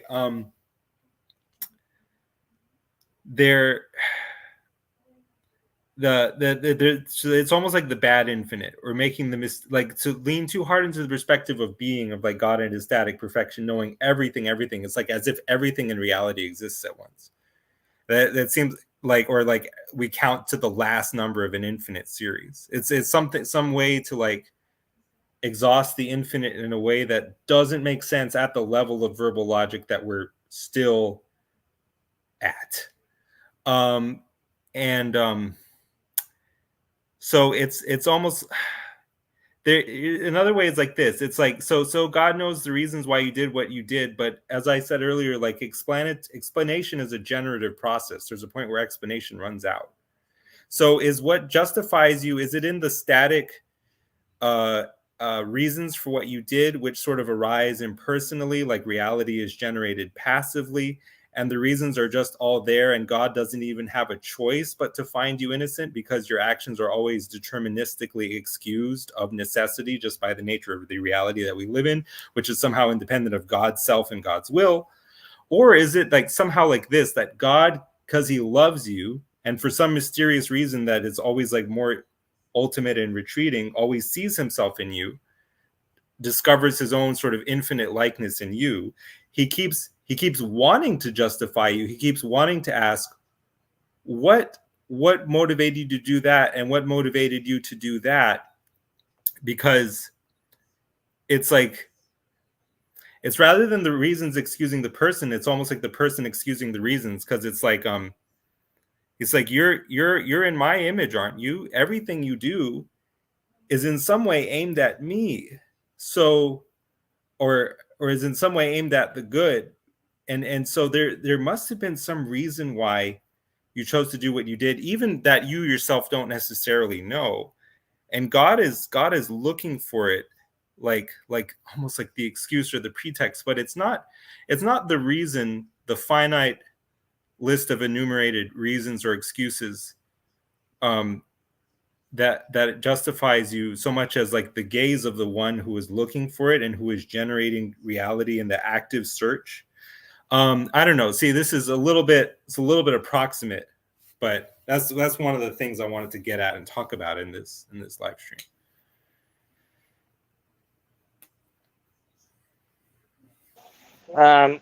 That's enough. I think that was lovely. What comes to mind is, it's people, from reading the text in the Bible after the flood, it seems that as if God is telling us about the rainbow and saying that this is going to be a sign that we'll know that we're all good in the hood between us and God. However, if you look carefully, it's in Hebrew, it's be'ananeha anan, which would be like the cloud was in the cloud. This is a sign that God is really giving himself. And in a certain sense, like you were saying, Cal, this is his invitation, and in a sense where with this abundance of love, where he wants to even remind himself to allow for there to be room, just like he told these angels, I want to see what unfolds. I want to keep on giving them chances to see how they want to play this out, how they could orient themselves. I know we've been saying these words constantly, but orient themselves properly, and then where I could see myself in them again. And there is this room where there is, I mean, Luke was talking about resurrection, but obviously you see with the story of Israel, with the judges, they transgress, they get closer, they go back down, they transgress, they get closer. The exile story, the constant temples, and there's a problem, right, where you have a likeness of God. You have an 8th day creation in a 7th day world, where we still require more. We still require more time to develop that sense, and hopefully we're getting closer to that, where where he will recognize us more. And then when I say, Shuva Elai Shuva Elechem, right, return to me and I'll return to you, these are all echoes of that sense of getting to that place when God's name is one. But again, it requires us to choose correctly and orient ourselves properly. And like you said, it's not that we're lost in this deterministic world, but like God tells Job, where were you when I created the planets, the universe? You're not there. You're never going to fathom that. Like you said, when you were articulating, that even, the term infinite is correct. It's the wrong term. And the Gemara, the Talmud talks about how someone who's someone who disavows idol worship, even if he's a heretic, he's already called a Jew. And there's a sense which is like, get rid of those titles, get rid of those names. Like even the term infinite, like what you said, the Bible is just many ways of what not to call God, and what Maimonides was trying to get to with these negative titles. But so I think both are true. We will never be able to fathom, and because we can't fathom, there's a sense where God is allowing us to find forgiveness and have enough time to see forgiveness in others and recognize that they don't fully understand our stories. And we all create our own little universes that other people are never going to understand unless we open up, unless we share, unless we see each other in our in the other story. Okay, I'm so going to now walk. how Go ahead. do we make I don't want to phrase this impiously. The impulse that comes to mind is how do we make God one, or how do we unify the creation, or in Jewish terms, perhaps, if I'm not misusing them, how do we sort of how do we rebuild the world or repair the shattered vessel, something like this? And it's an at-one-ment, and there's an atone-making, at-one-making operation, right? And for me, increasingly, what I wonder is that operation, rather than judge your brother out, rather than find him not to be in my image, do the following, even if it comes at the price of vengeance, which is so dear to you that it's like, it might be the thing that lies closest to your own identity, so that to give up your claim on vengeance and to forgive is to die in this instance. But try to justify your brother. Try to look on him with the eyes of understanding. And there's a way that our very existence is testament to the fact that God, for his part, is only looking at us with eyes of understanding, because every aspect of our existence is resolved, you might say, to this infinitely fine-grained or indefinitely fine-grained level of detail all the time. It's as if our being is an uncountable number of questions that are always, so almost like quantum superpositions that are always in the next moment or in the next breath being answered, being resolved. And that means that our very existence is tantamount to the fact that we are the object of an infinite gaze, who is at least for Nicholas of Cusa, the Christian mystic, seeing each one of us as if we were the only person who exists. But yet in his infiniteness, somehow seeing all of us in this way simultaneously.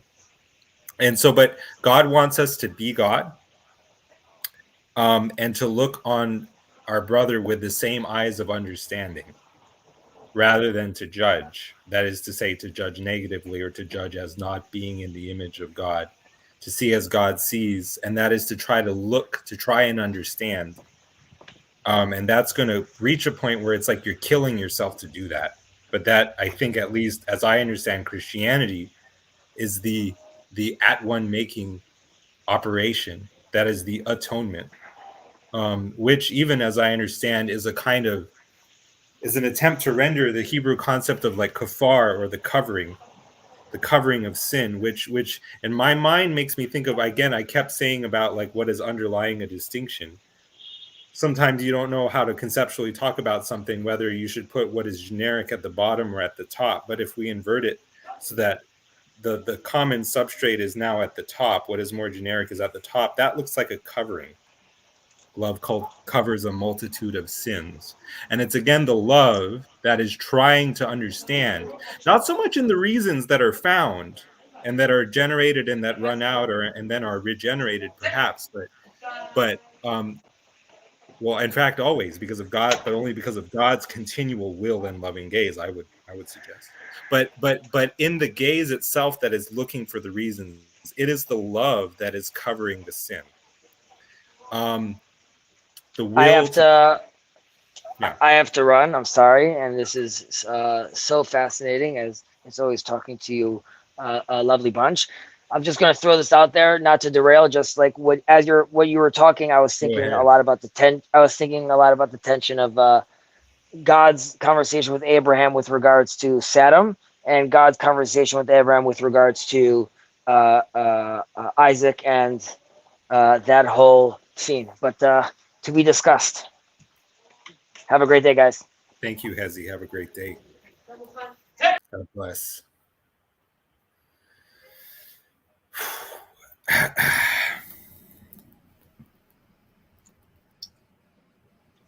I was thinking about something that, in relation to what we were just talking about.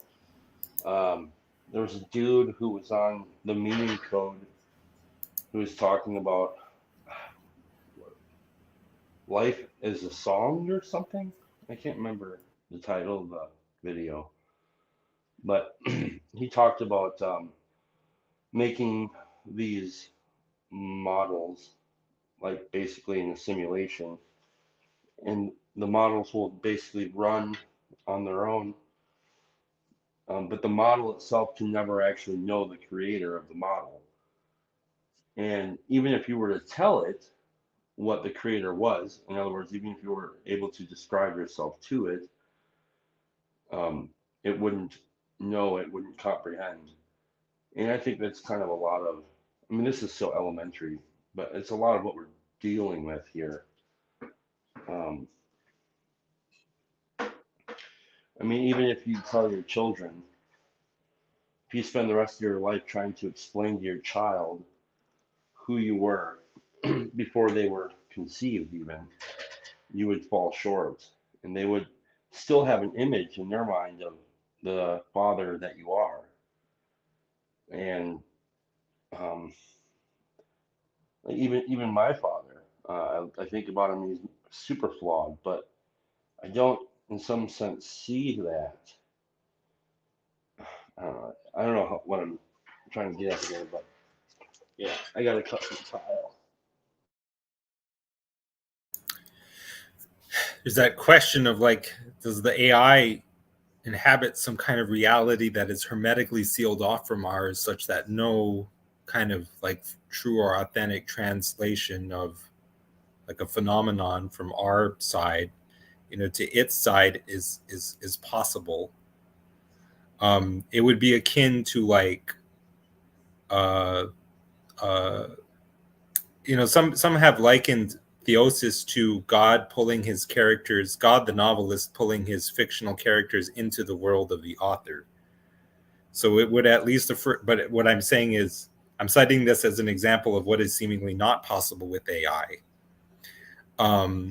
But I feel like John Bell, as a smart person, would know, is as the only sciencey smart person here, would just automatically have more right to speak about AI than any of us. But I know Jason and I were talking about AI previously, and sort of what claim that it might ultimately have on its maker, and what limits or lack thereof there might be on its becoming a real boy, fully real. It's really kind of, related perhaps to the question of that I always think about all the time in connection with Satan and demons. Like, are they in some sense the negative space in God's creation, the place where God is at least not seen to be yet? Or are they rational creatures? Are they sort of fallen angels created by God with rational natures, which would seem by their nature always to be orienting toward God, and or is it like somehow both at the same time, and sort of like, but yeah, you're trying to think of like a non-being being almost. I don't know, maybe I'm being a little bit too loose and associative here. Cal, do you think that you were talking about Satan and demons, and you were asking if that's the negation of the space? Do you think that's the same void that Hezi was talking about, or do you think that there's a difference between the absence of and then the negation of? I think that void probably ultimately is just God in another guys. In other words, what I think about nothingness, someone said it in a TikTok video really well, that it's like the atheists, they don't believe in God. They believe in that everything came from nothing. But it's like for the explanatory model to work, the nothing has to like take on like all the attributes of God almost paradoxically to be the cause of everything. And what I look at it from a logical standpoint is like in symbolic logic, both x and not x is equal to neither x nor not x. So in other words, he's both light and not light. He's neither the absence of light nor the presence of light, something like this. It kind of works out to the same thing, everythingness / nothingness. So whenever one talks about the void in any kind of sufficiently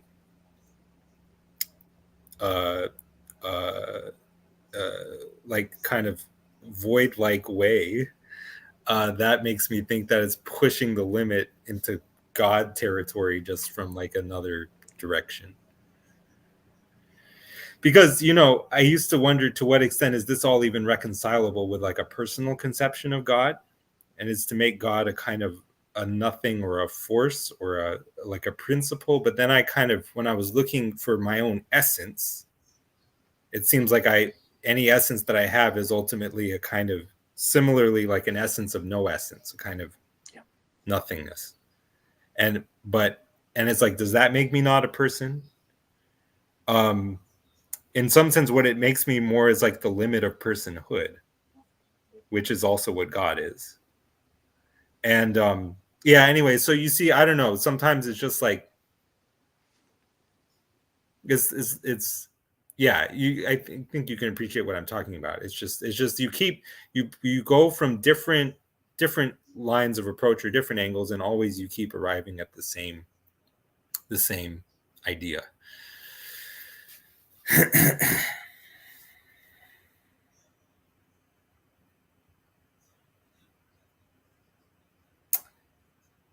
Well, you know, don't let there be too much silence, because I'll just remonopolize the conversation. What you gonna say, Jason? I don't know what I was gonna say. All sounds good to me. Makes sense to me. I don't know.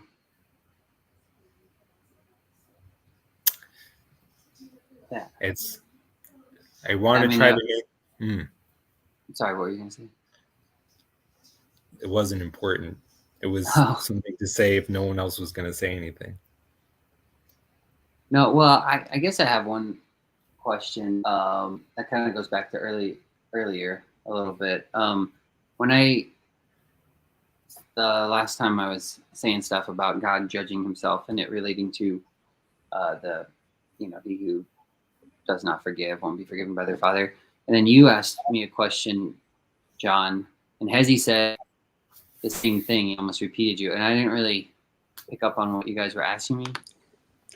And I don't think I ever really got to answer. Yeah, so and Cal, I liked what you said earlier about there being a balance between particularity with your language and then having abstractness of thought, and where you kind of land on that, because I feel like I'm over on the abstraction side, where I feel like I have a lot of ideas and never any words to go along with them. So I'll struggle through this. But Jason, what I was hearing you say was that the interaction with the divine, alignment with the divine, requires judgment on you, not necessarily the internal judgment of the divine itself. It sounds something like repentance. But that's what I thought you were saying. The alignment with the divine requires judgment upon like humanity, or humanity, I guess, like each individual. Yeah, it's like yeah, I think so, right? One quote from I don't remember. Sherry's told us it about Pharaoh hardening his heart, and it was effectively Pharaoh was like clay and God was like the sun, and it was not because the sun chose to harden Pharaoh's heart. It was just because the sun has the characteristics that the sun has, and because the clay was the clay that it got hard. And so what it sounded like you were saying is the divine and it's constant and it's good and it's there. And so it's not from what the divine does, but almost from what we do in a reflection to the divine that brings us into alignment, if that makes sense. Well, I wouldn't say that's not related at all. I wouldn't say that that's totally it, but I almost think that has something to do with it. Otherwise, that's what I mean. I don't think it necessarily. Okay, the reason is because I still kind of hold to the idea of marriage. So marriage involves some sort of covenant or some sort of binding, and so I think that kind of takes both parties. So I do think it does require something of us. And I think that's why that's why I've said before, the most like to want to be in a covenant with forgiveness and then hold all the forgiveness for yourself and not actually like to hoard it for yourself is like kind of verifying judgment to me or something like that. I know I'm not going to word this right. No, this is really good. The language will. Sorry, go ahead. No, this is really good because whenever Jason starts talking about forgiveness, it took me a while to figure out what he's really talking about. But he's talking about something paradoxical. Like the way that I think about it is as what we're asking basically, what kind of rule can survive its own judgment that can pass judgment on everything else and pass the same judgment on itself and not be negated in the process. And that judgment is paradoxically a kind of non-judgment or forgiveness. And so now Jason is talking about being married to forgiveness, but paradoxically on one level, what only seems to be honoring the marriage contract, keeping forgiveness all to oneself. But if one is married to forgiveness, is it possible to monogamously appropriate all of forgiveness for oneself? You know, it's like already I sense we're kind of in like paradox. You're not at one with it. Yeah, you wouldn't be at one with forgiveness. You'd be like, I mean, it would just be. It's weirdly like asking for damnation on yourself or something. But like at the that. same It's time, saying, you're married to forgiveness. So in other words, you have to stay married to forgiveness, whatever the cost. Yeah, because if you don't, you're gonna just die. Like there's no way around it. If we all are sinners and all are subject to death, it's like you have to have forgiveness. Not even so much all sinners. If you're just changeable, like now, that's what I mean. Because sorry, no, I was just gonna say like faithful to forgiveness, then you just die again. Yeah, it's this weird paradoxical thing. Yeah, but that's what I mean. That's the only thing I can think. That's why I was trying to say the most condensed, finite thing. If I can put God as like one seed, it would almost have to be that. It's like if I'm going to be in covenant or in a marriage with anything, it would have to be that because that's the only thing that allows me to break the covenant. Like as bad as that sounds, it's not flattery because like most people think that's what I'm talking about when I say it. Like there is no transgression, but it's like you're gonna transgress no matter what you marry. It's like you're gonna be all right. Like there's no way around it because reality is like fractal and you're gonna, if you're like, I'm gonna marry myself to this set of standards or this identity, it's like somewhere in you, you're gonna fail that standard. And so what you want to be married to is the forgiveness that will bring you back into unity with that. Like you can have any sort of standards, but it has to be like on that throne of mercy or something like that. And I think that's why I've said before, I don't care who your God is. Like I really don't care who your God is as long as he's on the mercy seat. You can worship any set of ideals you want to, as long as they're sitting on a throne of mercy or forgiveness or something like that. Because otherwise, sorry. Let's game this out because it's like the way, from like my standpoint, the way I would see it is like this. Because like almost finitude itself, it's like there's no such thing. Everything that's finite is like upon analysis revealed to be like ever more infinite the more you analyze it. So rules like don't steal, it's actually more like once you really analyze it and try to find its essence and really follow that rule to the nth, you discover that it's more like a principle. And the thing is, because of the tendency of things to become ever more infinite under analysis, like the probability that you will survive the rule or the principle as it becomes more and more itself, or as it is adhered to ever more faithfully, is like it approaches zero, the probability. So like, because like in other words, I'm judging Jason. I'm going to the throne of God justified, over and against my brother, because I can see that he did steal something one time, and I've never actually stolen anything in my life.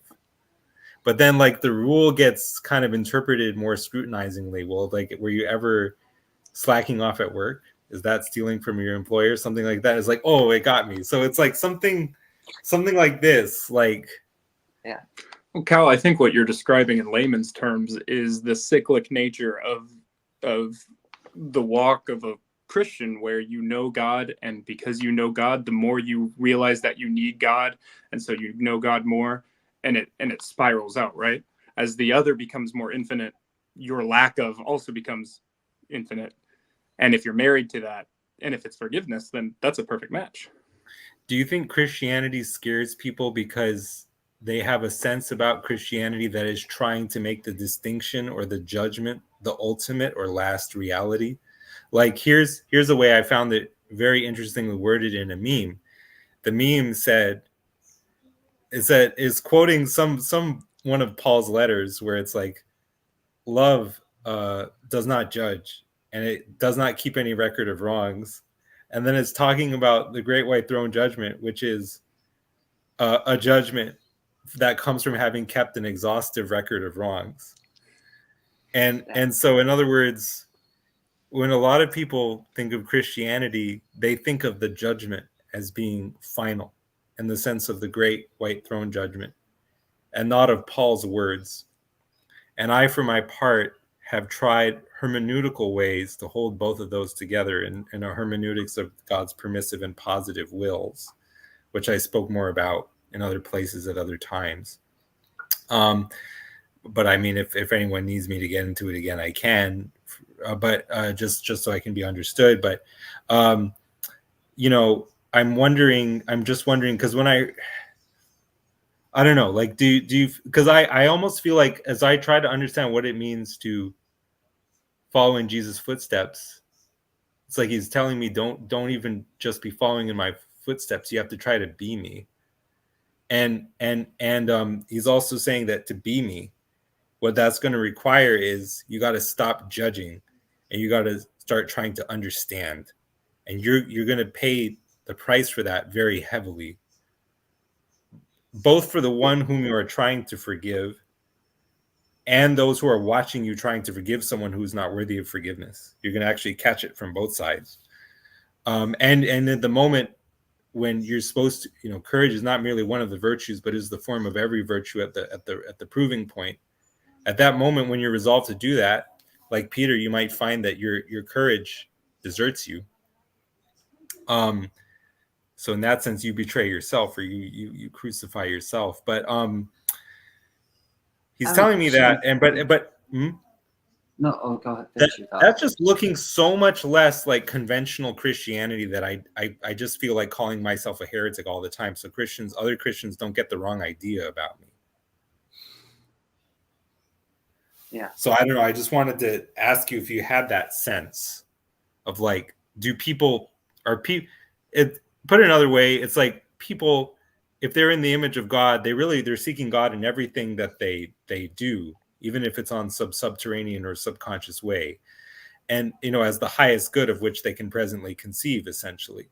The only reason they're walking away from God is because the God that's being offered, the picture of God that's being painted, is a crappy picture.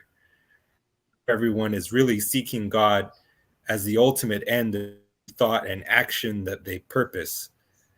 And so, in other words, I am to assume the reason people are turned off by Christianity is it's not offering a good picture of God. And I'm wondering if you share that sense, or does the fault lie more in sinful humanity, and the picture is already maximally perfect, or I don't know, what's your thoughts?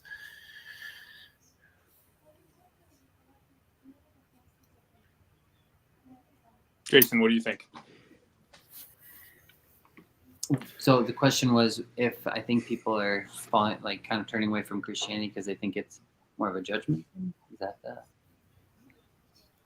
It's like Christianity on one level, it has all the answers to what we're talking about. But like, Yeah, even when I hear it explained in Christian language, I feel a kind of almost sympathetic revulsion. I feel the sense of getting turned off that a non-Christian would feel, because they hear that and they think it's all aiming at the great white throne judgment. Yeah, they yeah. don't think it's aiming at.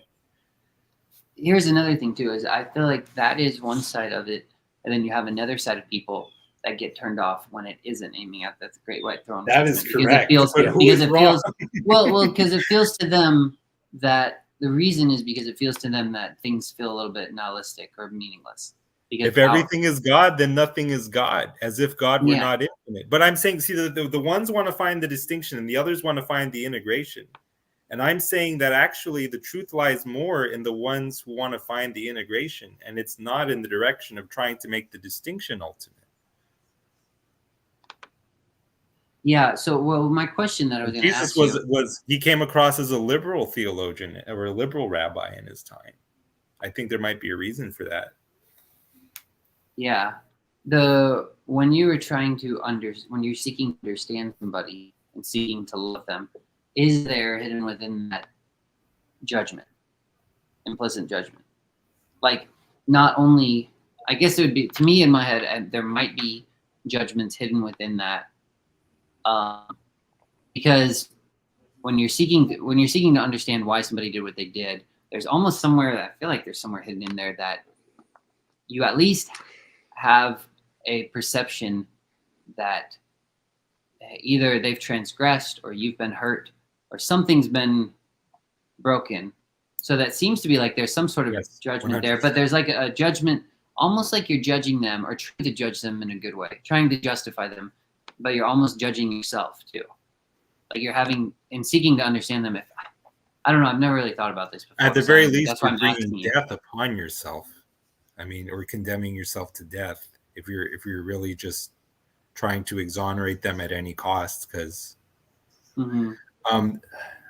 yeah, but that's the thing, is it kind of comes at a cost, which would make me think there's still within that love a judgment that's happening.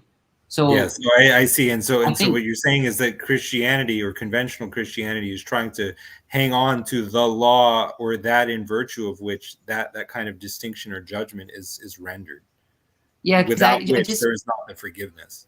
I feel like there has to be that, like the combining of the two, if there's something like that. Like I feel like it would. Yes, I agree, but I'm saying one is more ultimate than the other, and I think it's very important to note that.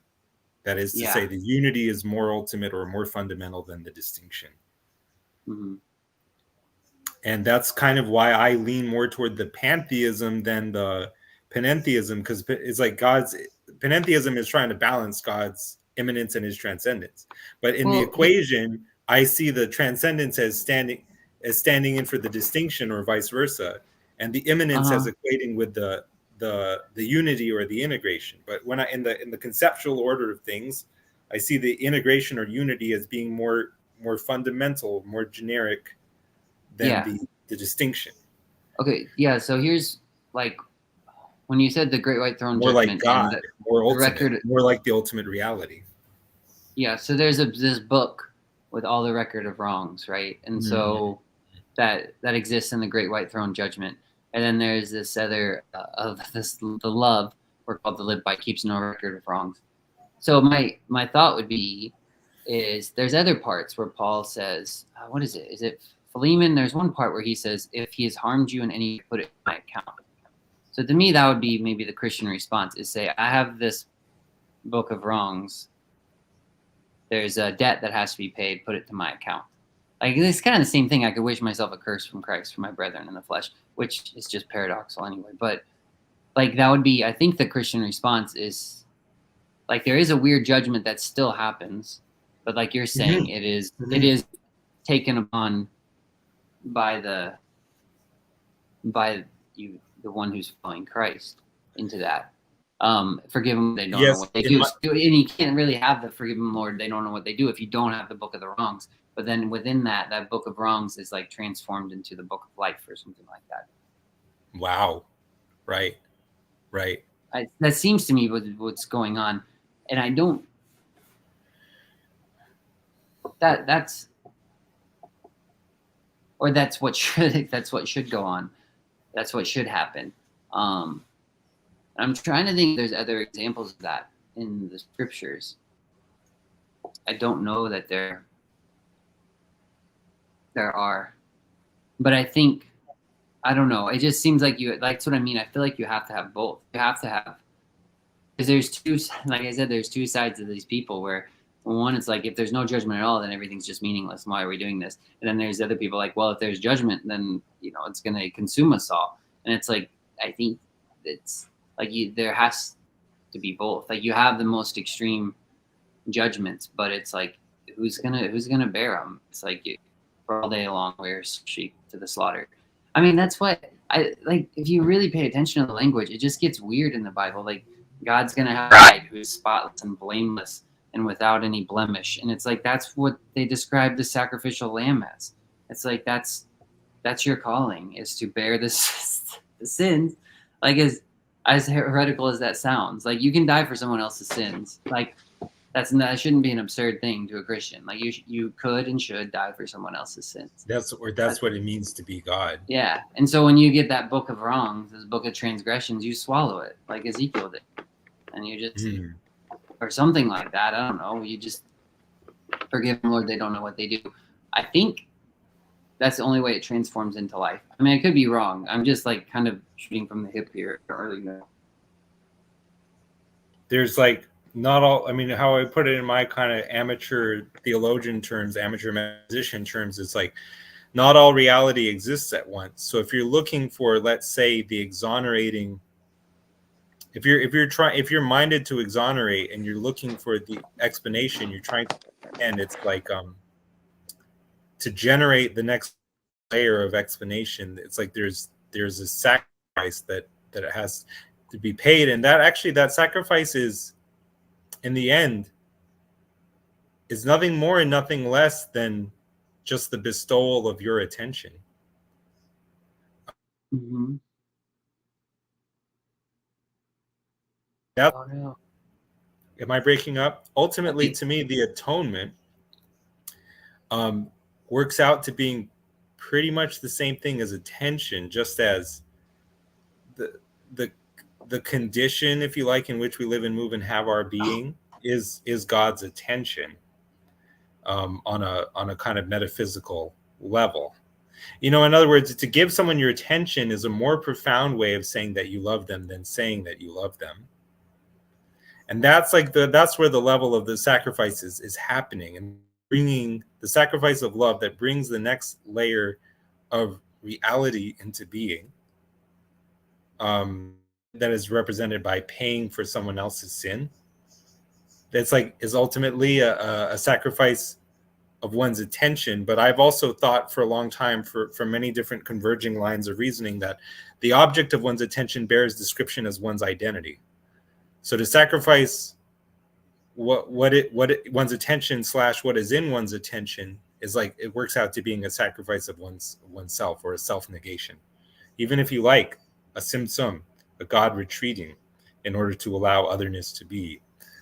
And then it's like you die to your false self to find your true self in the other. You get resurrected as a more transcendent or more godlike identity, so to speak. Anyway, but I think you see where I'm coming from. But yeah, that for me increasingly, like the focus has been on focus itself, on attention. And that's why my podcast, that was interesting about it was what was interesting about it was how it began as an attempt to interpret some places in scripture that are hard to understand. Like in Samuel, it says God stirred up David to do the census that's against God's stated will. And in Chronicles, it says the devil stirred up David to do the census that is against God's will. And so if both are true, how do you hold that together? permissive and positive wills of God, predestination, the nature of judgment, ultimately understanding judgment as a negative judgment as a self-judgment, which God allows for the sake of some greater purpose that he has. Which, you know, it's like his own final judgment, which is a non-judgment, a letting you be infinite, not trivialized or restricted to some feature of your identity. Anyway, so it started like that, and it ended up like being a new theory of the atonement, which I'm really trying to explore in the kind of the question of, is it wrong to judge? If so, why? And you know, like, and so should your default stance like always be of one of like non-judgment and understanding, or non-judgment and understanding inherently opposed, which I suspect they are. In other words, like one is either judging or understanding. And love is what drives one to not judge it, but to understand. And so in that way, it kind of became almost a novel theory of the atonement, which is centered around attention. I hope that I'm still audible. I'm still here. Yeah, you are. Yeah. No. But yeah, for me, that was a doozy of a question when I framed it like that. Is it, if it's wrong to judge, why is it wrong to judge? That's a very because of what I wanted to say is that the reason, I mean, what I need to be careful in approaching, but nonetheless I have a hard time resisting as a conclusion is the idea that it's wrong to judge, because it's not as if you were in that person's shoes you would have done something different. To really be in that person's shoes is to be that person. Mm-hmm. And then it makes nonsense of that person's identity and existence to say that they would have done something other than what they did. Otherwise, there's nothing even approaching an explanation for what they did. There's no determinacy, and free will has to be a kind of self-determinacy. And in other words, the agent has to exert some explanatory power over the action. But unless the agent is entirely self-explaining in such a way that the distinction between them and God, finite creature and infinite creator, is entirely lost, you know, it also seems like they're not the cause of themselves. It seems like that they are at some level finally explained by things outside them. But nonetheless, but you know, see, that's the thing that I said earlier about explanation, though. It's like even determinism, even if it's only applied to the past, there's still something about it where it only has a kind of fleeting reality, like explanation runs out. I don't know. The explanations that are reduced under the thesis of determinism are not found in the end sufficient to explain whatever one is attempting to explain.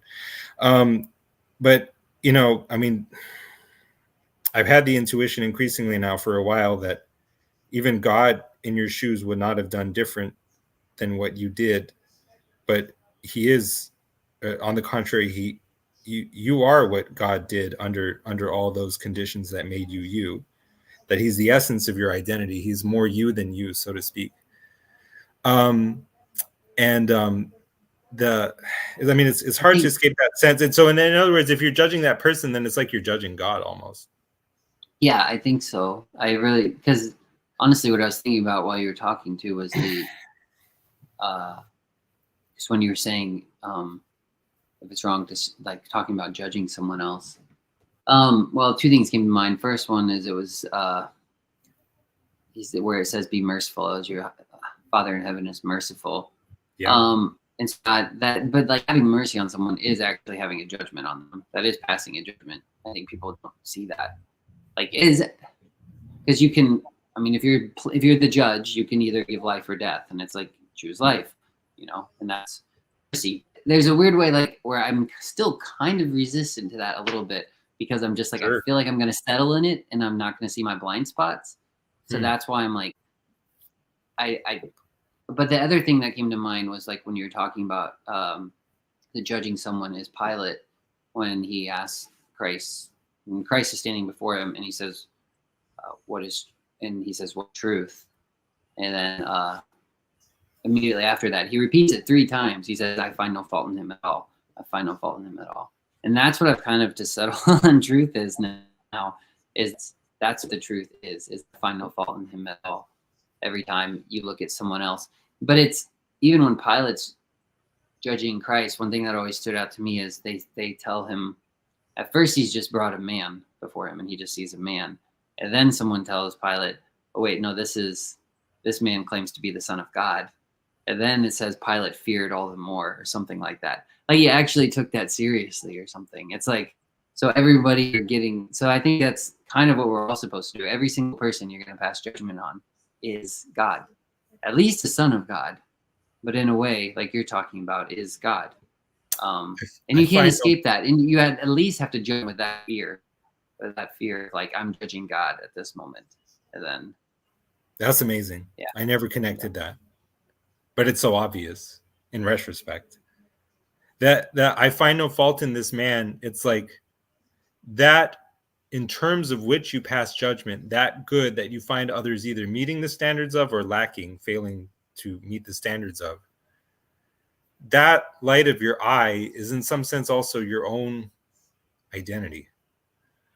And it's like God,